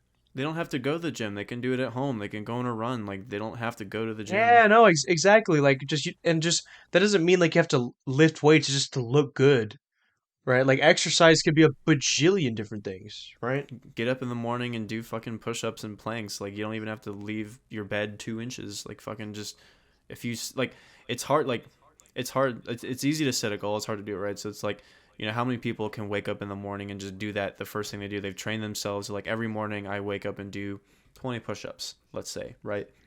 And Right. it's like how difficult in the long run can that be? So it's like if you're gonna struggle to do that every morning, like how can you as an adult be comfortable with that? You know what I mean? Like to me Right. that would be Definitely. easy. Like I could wake up every morning and do 20 push-ups and it wouldn't be a problem. Like that would be something easy for me to do. Other people that might be more difficult. right? But it shouldn't be difficult. It should be something that mostly everyone can do unless you have some sort of disability, right? If you're a regular person that can walk around, you probably should be able to do some sort of discipline that you do. Right. Um, I look at the faith the same way, right? Like like my thing, like you said, like 20 push-ups every morning. My thing is pray the rosary every morning. Like I get up and that's the first thing I do. Um, every morning. Um, obviously, if I'm going to work, I have to. Well, I say my morning prayers, and then I have to shower, change, pack my lunch. But if when I'm driving to work, just put the rosary on because it lasts the commute time. And then and I'm just like, yep, like I need to get it done then and there, or else I'm gonna spend the whole day, like I'll just do it later, and that never works when it comes to anything, right? Um, and then, but on like the weekends, it's like I just wake up and it's like that's priority number one. You know what I felt it's really been helpful for training myself to do something I don't want to do? Mm. Because like usually you'll be like, oh, I can get this done, later, or I can go tomorrow, or I can do all this shit. If I have the time to, because sometimes I just don't have the time. I have to force myself to plan to do things ahead of time or later. So besides that, like if I have the time to do it and I just don't want to, I just count to five. And as soon as I count to five, I just walk. I just go in the direction I need to go get it done. I just do it. It's so annoying a lot of times just having that like a little voice in the back of your head, like just saying like no, no, no, no. Yeah. So that's why like I just ignore that. I think, well, if I do this, I'll just be like 1, 2, 3, 4, 5, and I go and not Yeah, even it's think just about it it. right, like it puts you And back it in sounds focus. dumb, but Yeah. like if you train your brain to do specific things like that, like you will be productive and you won't burn yourself out because you can set your cutoff time. So it's like if you need time to rest, you need to force yourself to rest. So it's like it's not even about being, a cog in the machine. You constantly have to do stuff. It's if you have a, a hard time controlling your impulses in any respect, it's good to just count and then not do or do the thing that you want. Yeah, and like productivity can even be fun. It's like For that some things, yeah. well, for a lot of things I think it's that runner's high phenomenon Yeah. when like you're working out where you just ride that line, that diagonal line upwards, whereas like if you're doing it's like where it's the perfect balance of like it's challenging to where like you're gaining something, but then it's not too easy to that you're just not really activating anything, right? It's like you're just riding that straight diagonal line up. Yeah. I feel that way about certain things, but there is just some work that you need to do that's productive that just does not feel good, and it's just an automatic Sure. chore. And even if you do finish it, it's just like, fuck, I finished it. It's not like a yay, I finished it, even though you're glad that it's over, but it's just like, fuck. Yeah, it's that mental stress. It's not a good Yeah. release. Yeah. But for me, like personally in my life right now, the only things that I can't get done or I feel like I don't have discipline is because I'm not like I feel like I'm really good with time management, but I'm also like because you're once you're an adult there's just things you're innately responsible for, so it's like since I don't write shit down all it's jumbled in my head, and I refuse to write stuff down for some reason. Like I don't keep a fucking schedule or calendar or use any of that shit. I just normally am good at figuring out and doing it, but these days I feel like it's difficult for me to get my laundry done because of the people in the house that I'm living with, or I'm going to visit my girlfriend all the time and it just time slips away, so it's like I have to find time to do stuff. It kind of gets annoying, but if I had the opportunity, I would just get them all done. Yeah, right. But yeah, the beauty in music is always why it's gonna be my passion in anything that I do in my life, because it doesn't matter what the genre is, and it's always I my favorite part about talking to different people is seeing what genre of music gets them to be so moved in that way to tears. So I always find it really cool when people tell me something different. Where if I listen to a song that I get nothing out of, and on the other side, someone it's like their whole entire existence. I've always thought that's the most fascinating thing about life and music. Yeah. Definitely.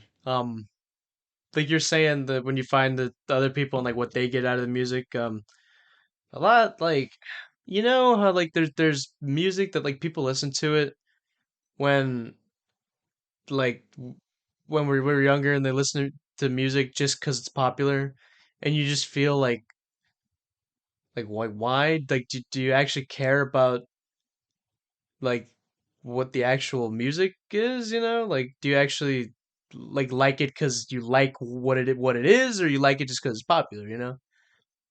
Whereas like when you find some genre of music that no one else knows, it just feels kind of special, right? Because you're like, ah, I discovered it, you know? Like this is just, it's like cool kind of, I'm sure there's some science behind that of like that idea of like discovery, right? Yeah, it's really the last, you know, manifest destiny, and I mean that not in a, taking advantage kind of way. It's just it's and that's why that I mean, to an objective respect, that's why that shit happens. It's our just innate urge to discover and learn and just, not be complacent in life and always want more, and just, you know there's stuff left to be conquered. And I feel like this is our last, unless you don't physically feel that with, you want to start a business or make a shit ton of money or start a family or anything like that, but there's no more lands to discover. For the most part, we're Mm, mainly connected. So I feel like excellent. music is Yeah. the last kind Yeah. of frontier where it's like I've discovered something on an interpersonal level, and it's I don't want to know a lot, and I want to listen to it all. I want to know a lot more of it. I want to write kind of in this kind of style, because it's hard to be original, Man. especially these days. So Yeah. It really is. It's really hard to just, uh, yeah, like just make something without feeling like you're just so derivative of other things, you know? yeah, I mean, you're gonna subconsciously rip stuff off no matter how original you try to be. And also, Yeah. you can sound like shit if all you're trying to do is be original and trying to do something no one else has ever done. That's also kind of not a good idea sometimes. But I don't know. I feel like, to me, there's never gonna be a time where it's like I've caught the dragon. So it's Yeah, always you gonna be that sense lighting of in a bottle. discovery. Yeah. Yeah, because lighting in a bottle, like you don't capture it in a bottle, it just kind of zaps to you in a sense. Yeah, and I've always wanted to find that sort of passion with anything else besides music, just to see if it's out there, because I've always liked discovering different parts of myself that I never thought I would enjoy or connect with, but so far nothing has really ever came close. I feel like the idea of Mhm. being really close with sorry, I keep trying to not cough, with another person is kind of close, but it's not really realistic. So I feel like romanticizing people in that way is not a good thing to focus on, because it'll just ruin your expectations for life. So I kind of Yeah. push that down. Um, but yeah, I don't think anything really comes close to music in that way Yeah, for me. I remember you mentioned like we have the goals of like I want to start a business, want to start a family. That's my goals obviously because like you said, you know, there's no more land to discover. There's no more really um yeah, I mean that's a big thing. Like there's really like we've been everywhere really there is to be on Earth, right? So I just kind of look at it as like we have I mentioned this on the last podcast, like we have no concept of recreational activities anymore in our society, right? Because we feel like we have to like we have to like be put down because like we're not Michael Jordan or we're not um Michael Jackson, I guess, or we're not like the best of the best. Like I'm like, dude, like your goals can like don't have to be that high, you know? Like some people literally like just can't do it, right? That doesn't mean that it's like bad, right? Like they don't I'm not saying that you have to feel bad about it, right? But it's like people really need to understand that like a lot of this bullshit with like the you can do anything, like that's really not true, you know?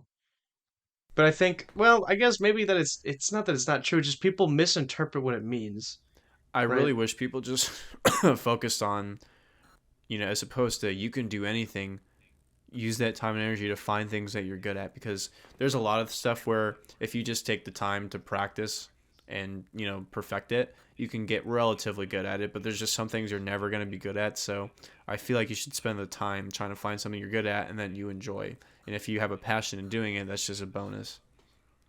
Right, and it's like that you don't have to like make a career out. You don't need to be like the best in the business. Like you don't need to be the greatest of all time. It's like you can be just fine. Like you can be just as like fine and happy and fulfilled in like any situation that you're in, whether it be socially, economic, like it doesn't matter. Like anyone can find the happiness. You know, I'm a very big believer in that. Yeah, I agree. It's definitely out there, and I wish the conversation was to finding it in that specific way. Um, but I don't. I mean, obviously, going back to like when there's no lands to being discovered, obviously that you can look in the ocean or there's ruins to be discovered. So I feel like learning about the past to enhance the future is the only way, and hopefully that'll not be so suppressed or looking up to space when we ultimately destroy this fucking planet, right? Yeah. People are like, Yeah, oh, we shouldn't focus on space. We should focus on saving the planet. Like, well, if it's really too late, like you guys claim, then fuck it. Space might be our only option. yeah. Have you seen Interstellar? I have. It was a long time ago, though. Okay, because it had that similar. I thought it was cool. It had that idea of like the people going out scouting out locations for like a new civilization in like the universe. It was pretty cool. Yeah. So I don't know. I hope in my lifetime we'll have this big cultural shift to where people are focused on being better and more productive and have more of that whimsical discovery in their hearts. Like, it's really inspiring to see people be like that. And I think, like I mentioned on the last um, episode, I'm more interested in being inspired by people than just, you know, entertained by their downfall. Yeah, because it's just. I mean, I get it. Like, I mean, it's just. It feels good to play victim, right? Like, it feels good. Like, I mean, it feels good to like to blame other people. It feels good and it's easy too. It's the easy thing to just say like, "Oh, well because of that," or if it weren't for this. You know, it's easy to say that, but it's really nice when like I see things like mariachi music obviously where it's just about the joy of life and just like bro, like you're living, you know? And like nobody can take that away from you unless someone literally kills you, which they haven't. So, you know? Yeah, and I think that's just our I don't know if this is innate, but just because of the country we live in, but no one really has any long-term goals. Like they always want short-term gratification and they think that over time that'll Exactly. just keep Yeah. building, but I think like being a victim or making excuses, all of that feels good temporarily, but then you're miserable again in the next day. So I don't think it's a I mean, most people don't really have long term goals. I can't really say I have super long term goals. I feel like I wing most of my shit, but I'm trying to set myself up to where in the long term I'll be fine, or at least I'll have contingencies to where I can go if something happens. So, but I don't have like a specific like in 5 years I need to buy a house or I need to be married. I need to make this specific amount of money. Like I don't have those kind of long term goals. I don't have like the money necessarily or like the years, but I'm just like pretty soon I just want to have my wife and kids, you know? I just feel like it's just, you know, cuz people don't have I know it's kind of cheesy, but like just the concept of like destiny in like a hero's journey kind of sense of it, you know? Yeah. Where it's like that this is what I was meant to do, you know, because it's like the whole you know in the Lion King like when Mufasa's like remember who you are and he's like I don't know who I am and he's like you're my son, god damn it, you're like you are my son and the one true king and you must take your place in the circle of life. Like that just is so true, right? And I really feel that when I just feel that passion and desire of like, yeah, I want to be a father. I want to raise my kids in the Christian faith, right? And I want to and I you know like I want to take what I've learned and I want to pass it on to them and stuff like that. It's a similar So kind of thing. Yeah. here's my question. So since you have that kind of aspect on your view, what happens if you'll like if something happens to you and you're just never going to attain it, or you just know that it's not going to happen, or you try and it just doesn't work? How would it make like what would you do then? Well, like if what doesn't work? Like if something happens to where you're just not able to do any of that. Like in what sense? Like if I I get don't like I get injured or something? something, or it's like you've tried multiple times to start a family and have a wife and kids, but it doesn't work out relationship wise, or you're getting to the point where you're getting too old and it hasn't happened, kind of thing. Yeah, but with the relationship not working, to answer that, I think at some point it just will. Because like if it doesn't work, that just means that wasn't really meant for me, and that there's someone better. Right, but what if you never find that someone better? You know what I mean? Like you keep trying, but you just can't. It just doesn't happen. You can't find that person in time. I will. Trust me. Well, hopefully you do, but you never know with life, and that's kind of why I'm saying I think it's easy to think things are automatically going to happen, or there's no way they won't happen. But life surprises you, and sometimes people I aren't ready for it. I know it does. And like that's like I think about that all the time, you know? Like I like you don't think I'm not thinking about like how what if I do get in like a car accident and I just have all this stuff? Like I know that could happen, but I just live life every day knowing that even if that could happen, like because I know that could happen, I'm gonna just live it the best I can, and I'm gonna go 100%, right? Because you only get one of these, right? I Your think it's a life great is attitude to have. Yeah, right because your life. Thank you, right? Because your life is sacred. God gave it to you, right? Um, and like I said, you only get one, right? So, and we don't live forever. Like a lot of people just think. My Muslim friend actually brought this up. He said that like he posted on a story. He was like, shout out to Rami, salam alaikum, dude. Um, he said like, brothers and sisters, life is not a joke.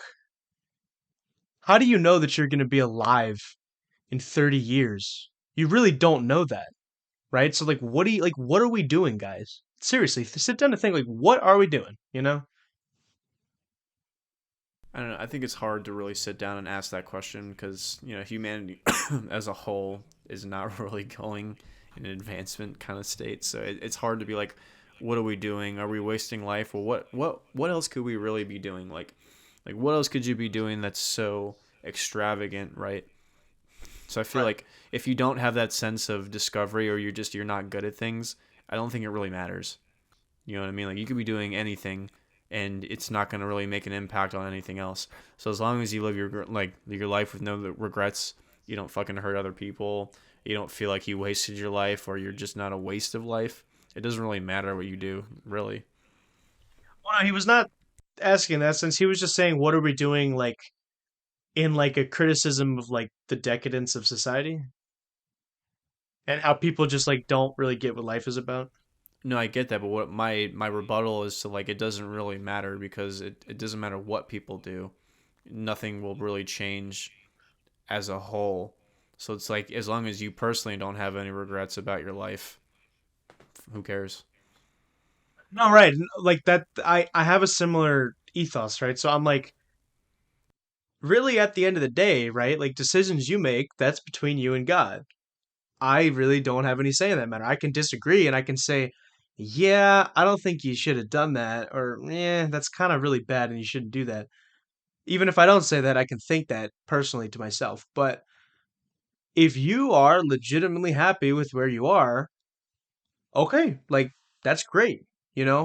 But my issue comes when people do all of these things that I would deem to be really stupid and bad decisions and they're still not happy, right? Because if you do all that and you're still happy, fine, Yeah, it's right? just destructive at that point if you're if it's not giving you actual satisfaction. Right. Because I'm just like, oh well, at that point, like boo hoo, like really.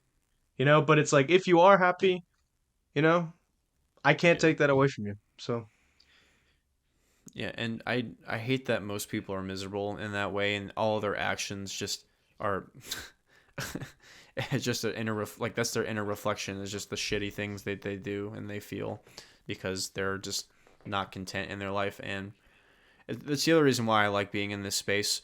It's a little bit awkward because I don't know how to handle this in public, but I've had people that have came in and they've had really bad days. We're by the courthouse, so people come in straight out of jail sometimes. It's fucking it gets like emotionally intense. There's people that just like Damn. they've got divorced or one of their loved ones passed away, so it's like this is their outlet. So they'll just go and Phew. randomly tell me this. Like so there's Damn, I didn't know this. yeah, dude. There's it gets heavy sometimes. I've That's why we keep liquor. So if anyone wants to take a shot with us, no, but like I've had people straight up tell me just like uncomfortable shit like that, and like I don't know how to like in this platform like with me and you. I'm prepared for it, so like I can talk about any like we're having this conversation right now about deeper emotions and thoughts. Like that's easy, but when I'm at work, it's hard to do that with random people I don't know as opposed to like I don't want to get into a deep conversation with them about this shit there. It's just it's awkward. Yeah. Yeah. But still though, it's just like that heavy that heavy emotion is always interesting to me. I never thought I would be, in a position at my place of work to just get bombarded with it. Yeah, I had that recently with the that was like that kind of emotional experience with the passing of my coworker, right, recently. But yeah, I remember you mentioned that. Yeah, because like I mean, I've had obviously family members that have died, but they were either like they're kind of too distant family. I didn't really know them very well, or it happened so long ago. Like I was a little kid, didn't really Yeah. remember, you know. No, yeah, I haven't really had anybody. I've had it's funny like I don't really think about it until I would tell people I've known like two of my friends commit suicide. One of my two of my friends got murdered. Fucking I've I've known people that have been really crazy and I was almost in dangerous situations. I just, I'm lucky to be alive in certain aspects, but I think the one thing that really took the biggest emotional toll on me was like watching cancer take my girlfriend's mom from her because like if you I don't know if you've ever seen anybody in that state, you basically slowly watch them disintegrate as a person until they're like nonverbal and can't do anything until they just die. It's really insane to see somebody in hospice. Yeah, I've heard it's really awful. Um, Anything like that, you know. How like a person um like I remember I was watching this documentary with my dad about the 85 Chicago Bears and how Walter Payton, the running back, who was, he was like such like a like big, strong, proud, like awesome, great man, right? Of like great honor. Just to see him being taken by I don't know if he had cancer or whatever he had, like how he just became, just he killed him, just to see a man of like once just all of those things I just said, like just be have all of that stripped from him, and he's just like, just he has like nothing left, and he's just, you know, Yeah, if I ever had that happen to me or someone that I closely loved, I don't even know how I would handle it. That'd be fucking brutal. yeah, no. Luckily, I mean, I thank God I've never had anything like that happen in my family or anyone who I know. Yeah, shit, man. I always think about the one defining factor that happened to me. I was walking along. I don't know if I've ever told this story on here. I was walking along the sidewalk when I was like 14, 15 with my headphones in, and this guy, this old man that was driving on the side of the road where I was walking, he had a heart attack at the wheel and he like jolted to the right. And so from me to like maybe 2 feet in front of me, it was very close. He like jumped the curb really quickly and landed. There was a ravine on the other side of the sidewalk and he just landed in the ditch. And I stood there for a second to analyze what just happened. Like if I was 2 feet in front, I would have been dead or at the very least like paraplegic or just completely immobile. And like I didn't even Yeah, like I didn't register what happened. I just ran home, and I think that was like the start of like my real life example of life just taking shit away from you really quickly and just a blink of an eye, and how like nothing is completely secure or stable. well, that's right. Yeah, no, but that's why I'm fighting. That's why I'm just my dad, right? Like he just taught me that Jewish mentality of like just the like you gotta work. Even if obviously like the way I work that isn't the same as like how other people work, right? But it's just like if you look at like the history of my family, like just Zeldins, like they don't not work, right? Like they're always doing something, you know. That's me. Like I'm always trying to like find like I'm trying to and like this is actually like, well, one of the ladies at church told me she's like you do so much, but like not as like you do too much. Like she was just saying that as like a really good thing, and it made me feel really happy that someone said that. Because she said like yeah, you do so many things, and I can see how like you would just enjoy using your like five senses to just see all that's good around you, right? Um, because like I love to. I'm doing this podcast. I have like my job. I'm working on my future jobs. I'm playing guitar. I'm speaking Spanish, Portuguese. I'm learning those. Like I'm listening to all this music. Like there's so much good. There's just there's so much good around, and it just if like I know we always talk about like what is the solution, and we've said it in a billion different ways, but that's another way to look at it. It's just people just are just so destructive, and I'm like, there's so much that you're not seeing. Yeah, and I think that's a great way to be remembered. Like that's the one thing I'll remember about you. When this all ends. 'Cause that's what I'm trying, man. No, because like, right. Thank you. No, no, I'm serious. Like, I like Jordan said a similar thing to me, and because like that's what I always try to do. Like I always try to talk to someone, like just like no agenda, none of this like nonsense, none of this bullshit. Like I'm talking to you how I am, right? You talking about my Jordan? Yeah, Yeah, yeah, yeah, yeah. She's cool. yeah. We we have mouths on us. I'll tell you. um, but no, Yeah, yeah. I like I like when people like when specifically the way you said it when people think that way because I don't think there's anything like I'm trying to think of another way somebody could be that would be better than that. If you always aspire to do something and chase what you love and go after it and actually, succeed or semi succeed, if at least the majority of people did that in the right way, life would be so much better. It just would. yeah. No, no, and um, Dan, it's the balance, right? Because that's what Catholicism is really good. Because that's like one of the central points of Catholicism is because like it's very much not like the New England puritanical like just like like just all that like just repression and stuff like that. Because like not just in like the sexual aspect, right? But like the Puritans are very like against um like any sort of fun, right?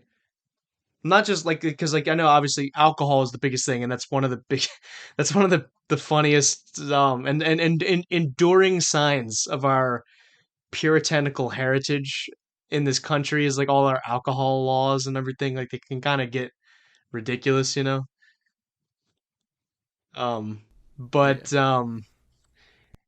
because like Catholicism is very much not about that, right? Because they're not like alcohol is like intrinsically bad. They're like it's literally a gift from God, right? Like food, it's another thing that like Puritans like they can't even they couldn't even eat food and enjoy it. Like they just eat it and there's oh no, we're done, you know, right?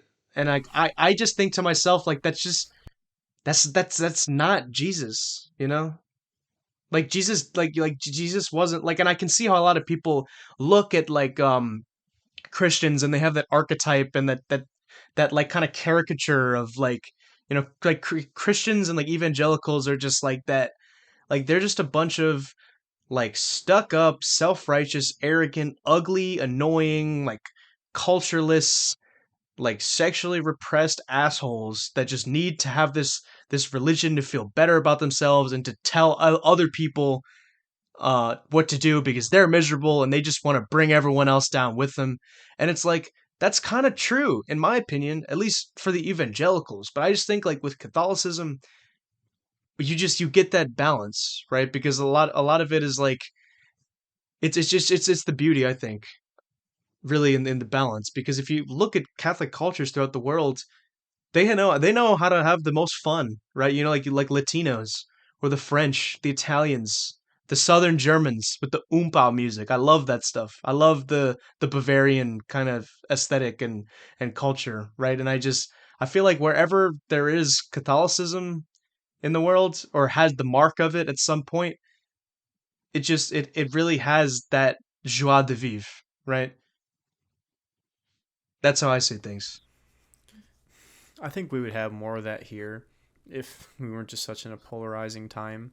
Because like I've had a shit ton of fun with millions of people of different faiths and respects and all that. So I feel like in the same tandem, if you view Catholicism in that way, that you view a bunch of other things, like you just there's a certain amount of dedication that you have to certain things, and it'll let you have fun in other aspects of your life if you're not too rigid. I feel like you need to create those boundaries of um, rudimentation and freedom, so you don't become either of the two extremes in a negative way. All right, because that's why in Catholicism they have Mardi Gras, right? Because the teaching like it just and the church recognizes like you can't just be on the grindstone for the rest of like for your whole life, even like as much as like you want to or as much as you think that that's the right thing to do, you just can't, right? And that's why it makes sense that and my sister actually told me this, which I thought like I had never really understood it this way, which I thought was really interesting. She said how like Mardi Gras is necessary because because as I just mentioned, you can't be on the grindstone forever. You do need to have fun, right? Because that's just we're human beings. It's a joyous experience, right? Because life is awesome, and you only get one, right? So it makes sense to do it all together as a society, right? You know? Yeah, and I wish more people just have that understanding. I don't know. I feel like the reaction to there only being one life is just, anarchistic. It's just fucking let loose, do what you want to do all the time. Just instant decadence, instant hedonism, blah blah blah blah blah, and it doesn't even make you. It just makes you feel more miserable. It just does. Right, but that's why it makes sense to do it for like in Mardi Gras in this sense, it's like a week or two. Just it's like get it out of your system, Go Yeah, I drink, mean, if I want to Go get drunk and show my dick and go to jail and get beads, it's the perfect place to go. right. Just for one day. Right. And obviously like the the problem is that for a lot of people in New Orleans, like it's Mardi Gras every day. Yeah. Whereas in that case, like it's no longer special. Um, No, I agree. right, and that kind of ruins the fun for everyone.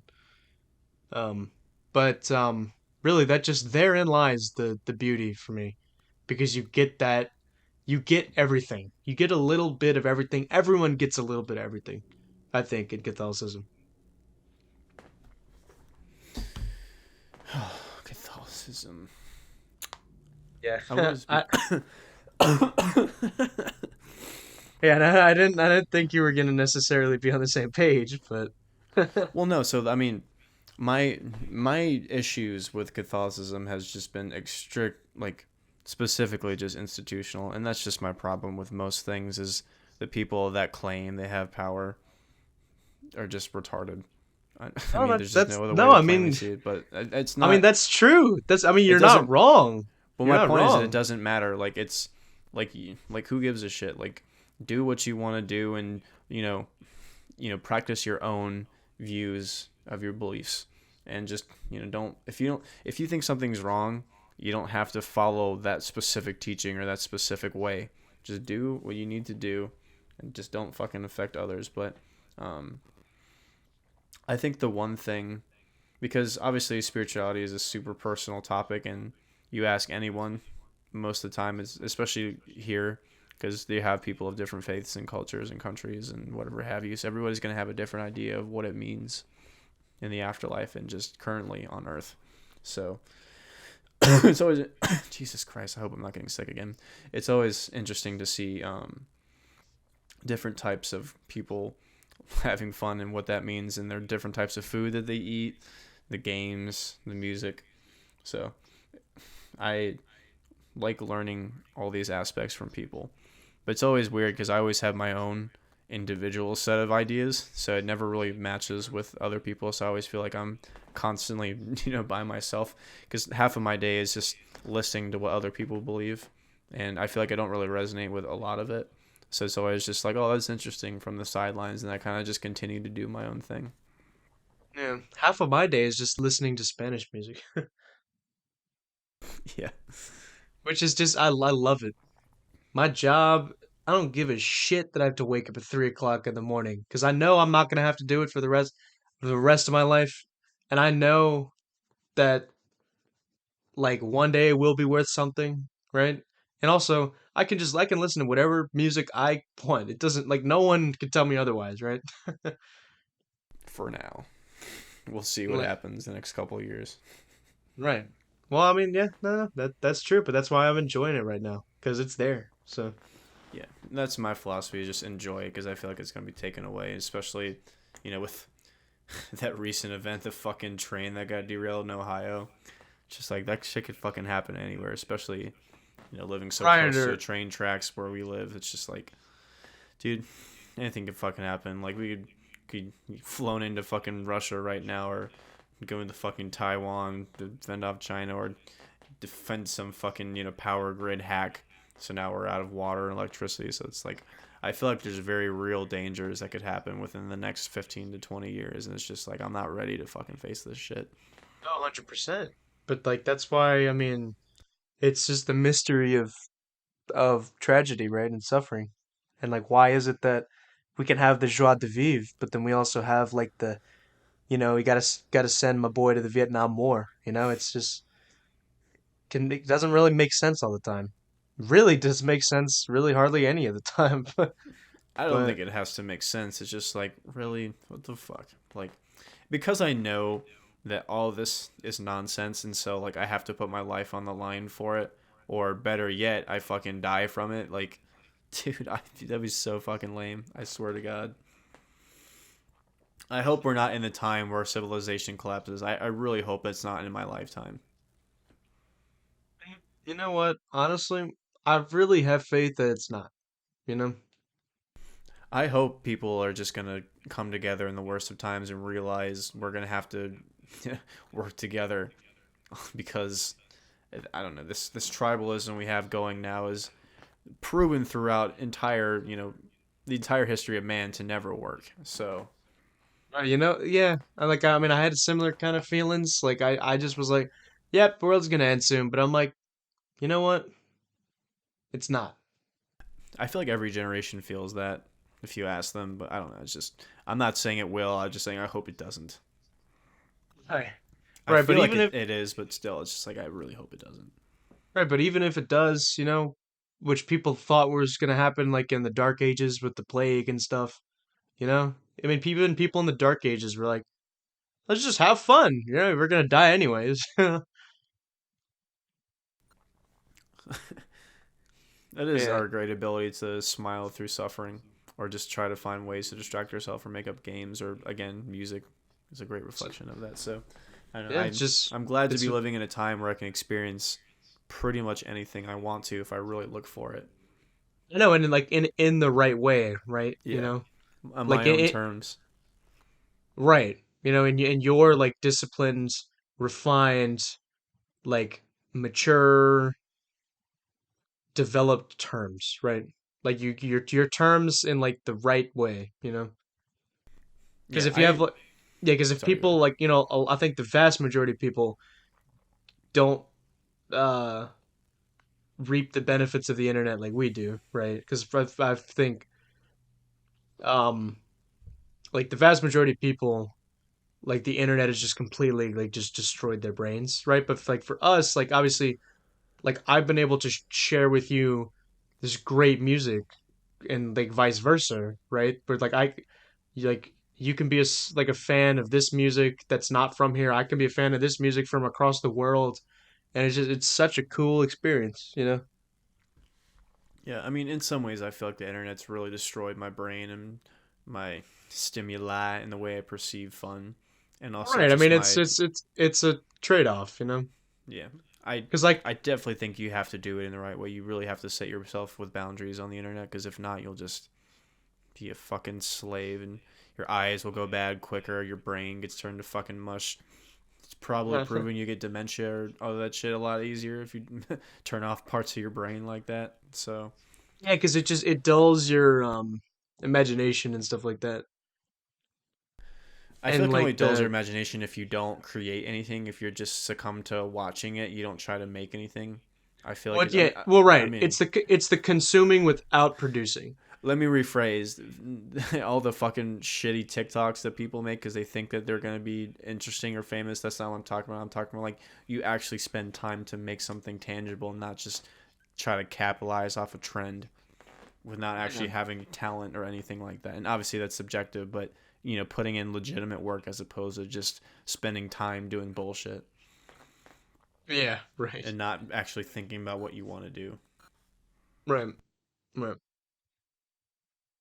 Yeah, if you Yeah. want to be a creator for success, that's definitely the wrong way to go about it. Let me say that again. I said if you want to be a creator for success, it's definitely the wrong way to go about it. Right. Right. It's But yeah. whew, fuck. Shit, Mike. But yeah, mariachi music, man. It's just so inspiring. It just ignites my imagination. It ignites my intellect. It makes me think of like not just Mexico, but just everything. And I love music that does that. That just makes me think of like my life, other people's lives, like my story, other people's stories.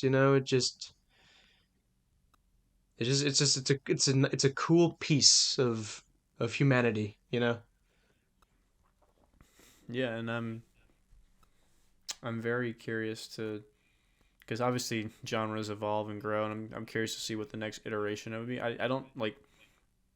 Are there a lot of modern mariachi musicians and artists making music that's hot right now, or is it all just the classics? I mean, the one I showed you, those first three songs, those songs came out like last year. Oh, okay. But that's what I love about this music. Like it just sounds timeless. Yeah.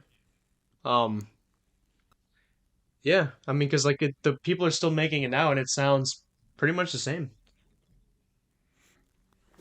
And it's just it works so much. Hmm. A lot of these songs, like the first like three, those songs go so hard. I could literally listen to those in the gym. Like those strumming patterns and the like you said the how did you say like the stabbing kind of patterns. It's very aggressive, but it's kind of like just motivational in a way, and it's exciting. Yeah, and I mean that's really the entire point. And I like when because I feel like very few vocalists kind of use their voice like an instrument in that way. So you really have to go off of the mood of the um the notes that they're singing or the way that they're arranging in the key or just the lyrics in general. But there's very few vocalists that make cool sounding stuff with their voice. So that's why you really focus more on the instruments, or at least I do. But Right. to me, because I connect more with the guitar, I'm always thinking of different ways that it expresses itself and what it makes me think of. So, but I'm trying to feel that way about more instruments. That's why I really tried to feel that way about the trumpet because I knew that the trumpet was going to be used in a bunch of different ways. So I had to get over my innate dislike for it. So, just opening myself up to really be like, what does this remind me of? Or what is the way how does the sound of this trumpet in this arrangement really feel with the rest of the song? Or what does it make me innately feel? Right. Because I No, feel like a missed part of music is the timbre, and that's why people obsess over gear and they obsess over what guitar sounds better than the other or what instrument. Because even if they have a small difference, it makes the largest difference in your subconscious emotions. So it's like the way you can play the same note on five different guitars, and maybe only one of them will just really speak to you just by that one note, just by how it physically sounds. So that's a lost art today in music, and I feel like more people should tap into that side. Yeah, Like definitely. really focus on the production, focus on how it sounds. Obviously, songwriting is the most important because you can have well produced stuff that sounds cool, but the songs aren't good. So songwriting should be number one, and that's the most important. But don't forget how something physically sounds. That's also key. Yeah, definitely. Um, forgot to ask you, did you love no, not love, like did you like the those like mariachi kind of like the Mexican um I mean I can't make the noise because it's not going to register on the mic, but like the like the it's not screaming, it's just like the shouting and like the you know what I'm talking about? It's so Mexican. Like Yeah, I think that's part of the. To me, it's it's like a almost like a pentarharmonic in metal. It's the style and the flavor. So yeah, I always liked stuff like I like the it's almost like a yodel, you know? Like if you've ever heard yeah of like the Swiss or like Austrian music when they just yodel and stuff like that. yeah. It's like their little trick. Every culture and with their music has their own little trick that they do. So I like stuff like that a lot. Yeah Yeah, and it's just I really love like just thinking about like the different cultures and the different peoples and stuff like that and like just the mark, you know, of like a people, you know. yeah. The mark of the people. Right, I forgot. My friend had told me this like there was a word in like Sanskrit or Hindi, I don't remember what, but like it's like the word is like just like the fingerprint of like Indian culture. I forgot what the word was, but and like every culture has that where they have all of that iconography, right? They got that sound, that look, um everything, you know. Yeah. Where it's like we are a people, you know. That's the one thing I need to get more into is a bunch of languages like that have one word to describe a very complex set of emotions. I've always been very interested in the words like that, and a lot of them have been like made up words. Just I forgot what the name of the when somebody makes up a word to describe a vast amount of things these days. Obviously, it's that's just what words are. You're making up a word to describe something, but like in a modern context, because a lot of words have already been invented. Right. Right. But I've always been interested in stuff like that, especially when you get to think of new meanings and new emotions in a way you've never thought been able to express. Yeah, definitely. Definitely. But, but yeah, man, I thought this was a fun one. I liked um, I never thought I would analyze like mariachi music. If you would ask me a couple years ago, I think yeah, it's cool, but it doesn't have that kind of depth that I'm looking for. So it's great to actually see and hear like legitimate good mariachi music and what it can do. Yeah, because I know I did that to you with the Ashkenazi Jewish music. Where Yeah, that yeah, was surprisingly really good. yeah, I know, because I think too many I'm like I think a lot of people would look at things like, oh, Will, you just like ethnic music and stuff like that and everything, but I'm like, I mean, really no. Like when you think about it, like I kind of just like I just like good music, right? Like I don't understand why I like people have this concept that like I have to be Mexican in order to be very passionate about mariachi and be into like its history and be into know all of the artists and all of the songs and be like a an enthusiast and stuff like that. Like why am I not allowed to do that if I'm not Mexican? Like Yeah, it's just a whole fucking topic of appropriation. It's fucking right. tired, and you're not even like making money off of Spanish music. You're just enjoying it and you're sharing it. So it's. I don't even want to hear people say it's appropriation because you're not even. It's God, it's so dumb. Right. And like all the Hispanics I work with, like when I'm pulling up to a job site, I just like roll the windows down and I'm playing some music. They love it. They all like start dancing, bro. Dude, actual people from those countries really enjoy when foreigners enjoy their culture or are interested in the stuff that they have to say. They're very fascinated by it. Obviously, you get into the fetish territory where you're just not treating them as people, but you're over exaggerating them because you like their culture so much. That's different. But if you show a genuine interest in someone else's culture, they really do appreciate it. Yeah, no. And like even so, like I just think it's just it slaps, man. Yeah. It just works, you know? It's just like it's badass, you know? I love it. I love it, man. Cool. Well, this is a good recommendation and a good one in general. Yeah, and I'm trying oh, thanks. And I'm trying to do that with like different like musical cultures around the world. Like I've done that mostly just with Hispanic music, but that's the thing. Hispanic music is so broad. There's like a bajillion different genres of music Yeah. to deal with. I'm probably gonna do some more in later recommendations. Um, but there was also like, I mean, I've done like samba, which is the big Brazilian form of music, but also I've gone deep into. I really want to show you. Actually, this might be the next one. Is Brazilian country music called forró. Hmm. It's so good. It's kind of like Zydeco. It's kind of like cumbia. It's got that accordion. It kind of sounds Frenchy, Spanishy, Oh shit. but it's like the Portuguese version of it, and it's kind of Latin. It's really interesting. Yeah, you definitely got to do that. That should be the next one for your recommendation because that sounds right up Yeah, my alley. yeah, we'll do that. Um, Sick. I don't know if maybe the recommend like the expectations too high, but either way, I guess you really don't know what it's gonna be. Even so, that's like an idea. I can't. I mean, I have guesses, but I can't really think specifically what that would be. No. Right, because like I guess like what's your knowledge of like Brazilian music? Like just like the like Carlos Jabin, right? And like the all the like girl from Ipanema and all of, like the typical stuff, right? Well, Tim Maia was Brazilian, wasn't Right, but I mean like before that. Like he? what Oh was your yeah, exposure to just like Jabin, right?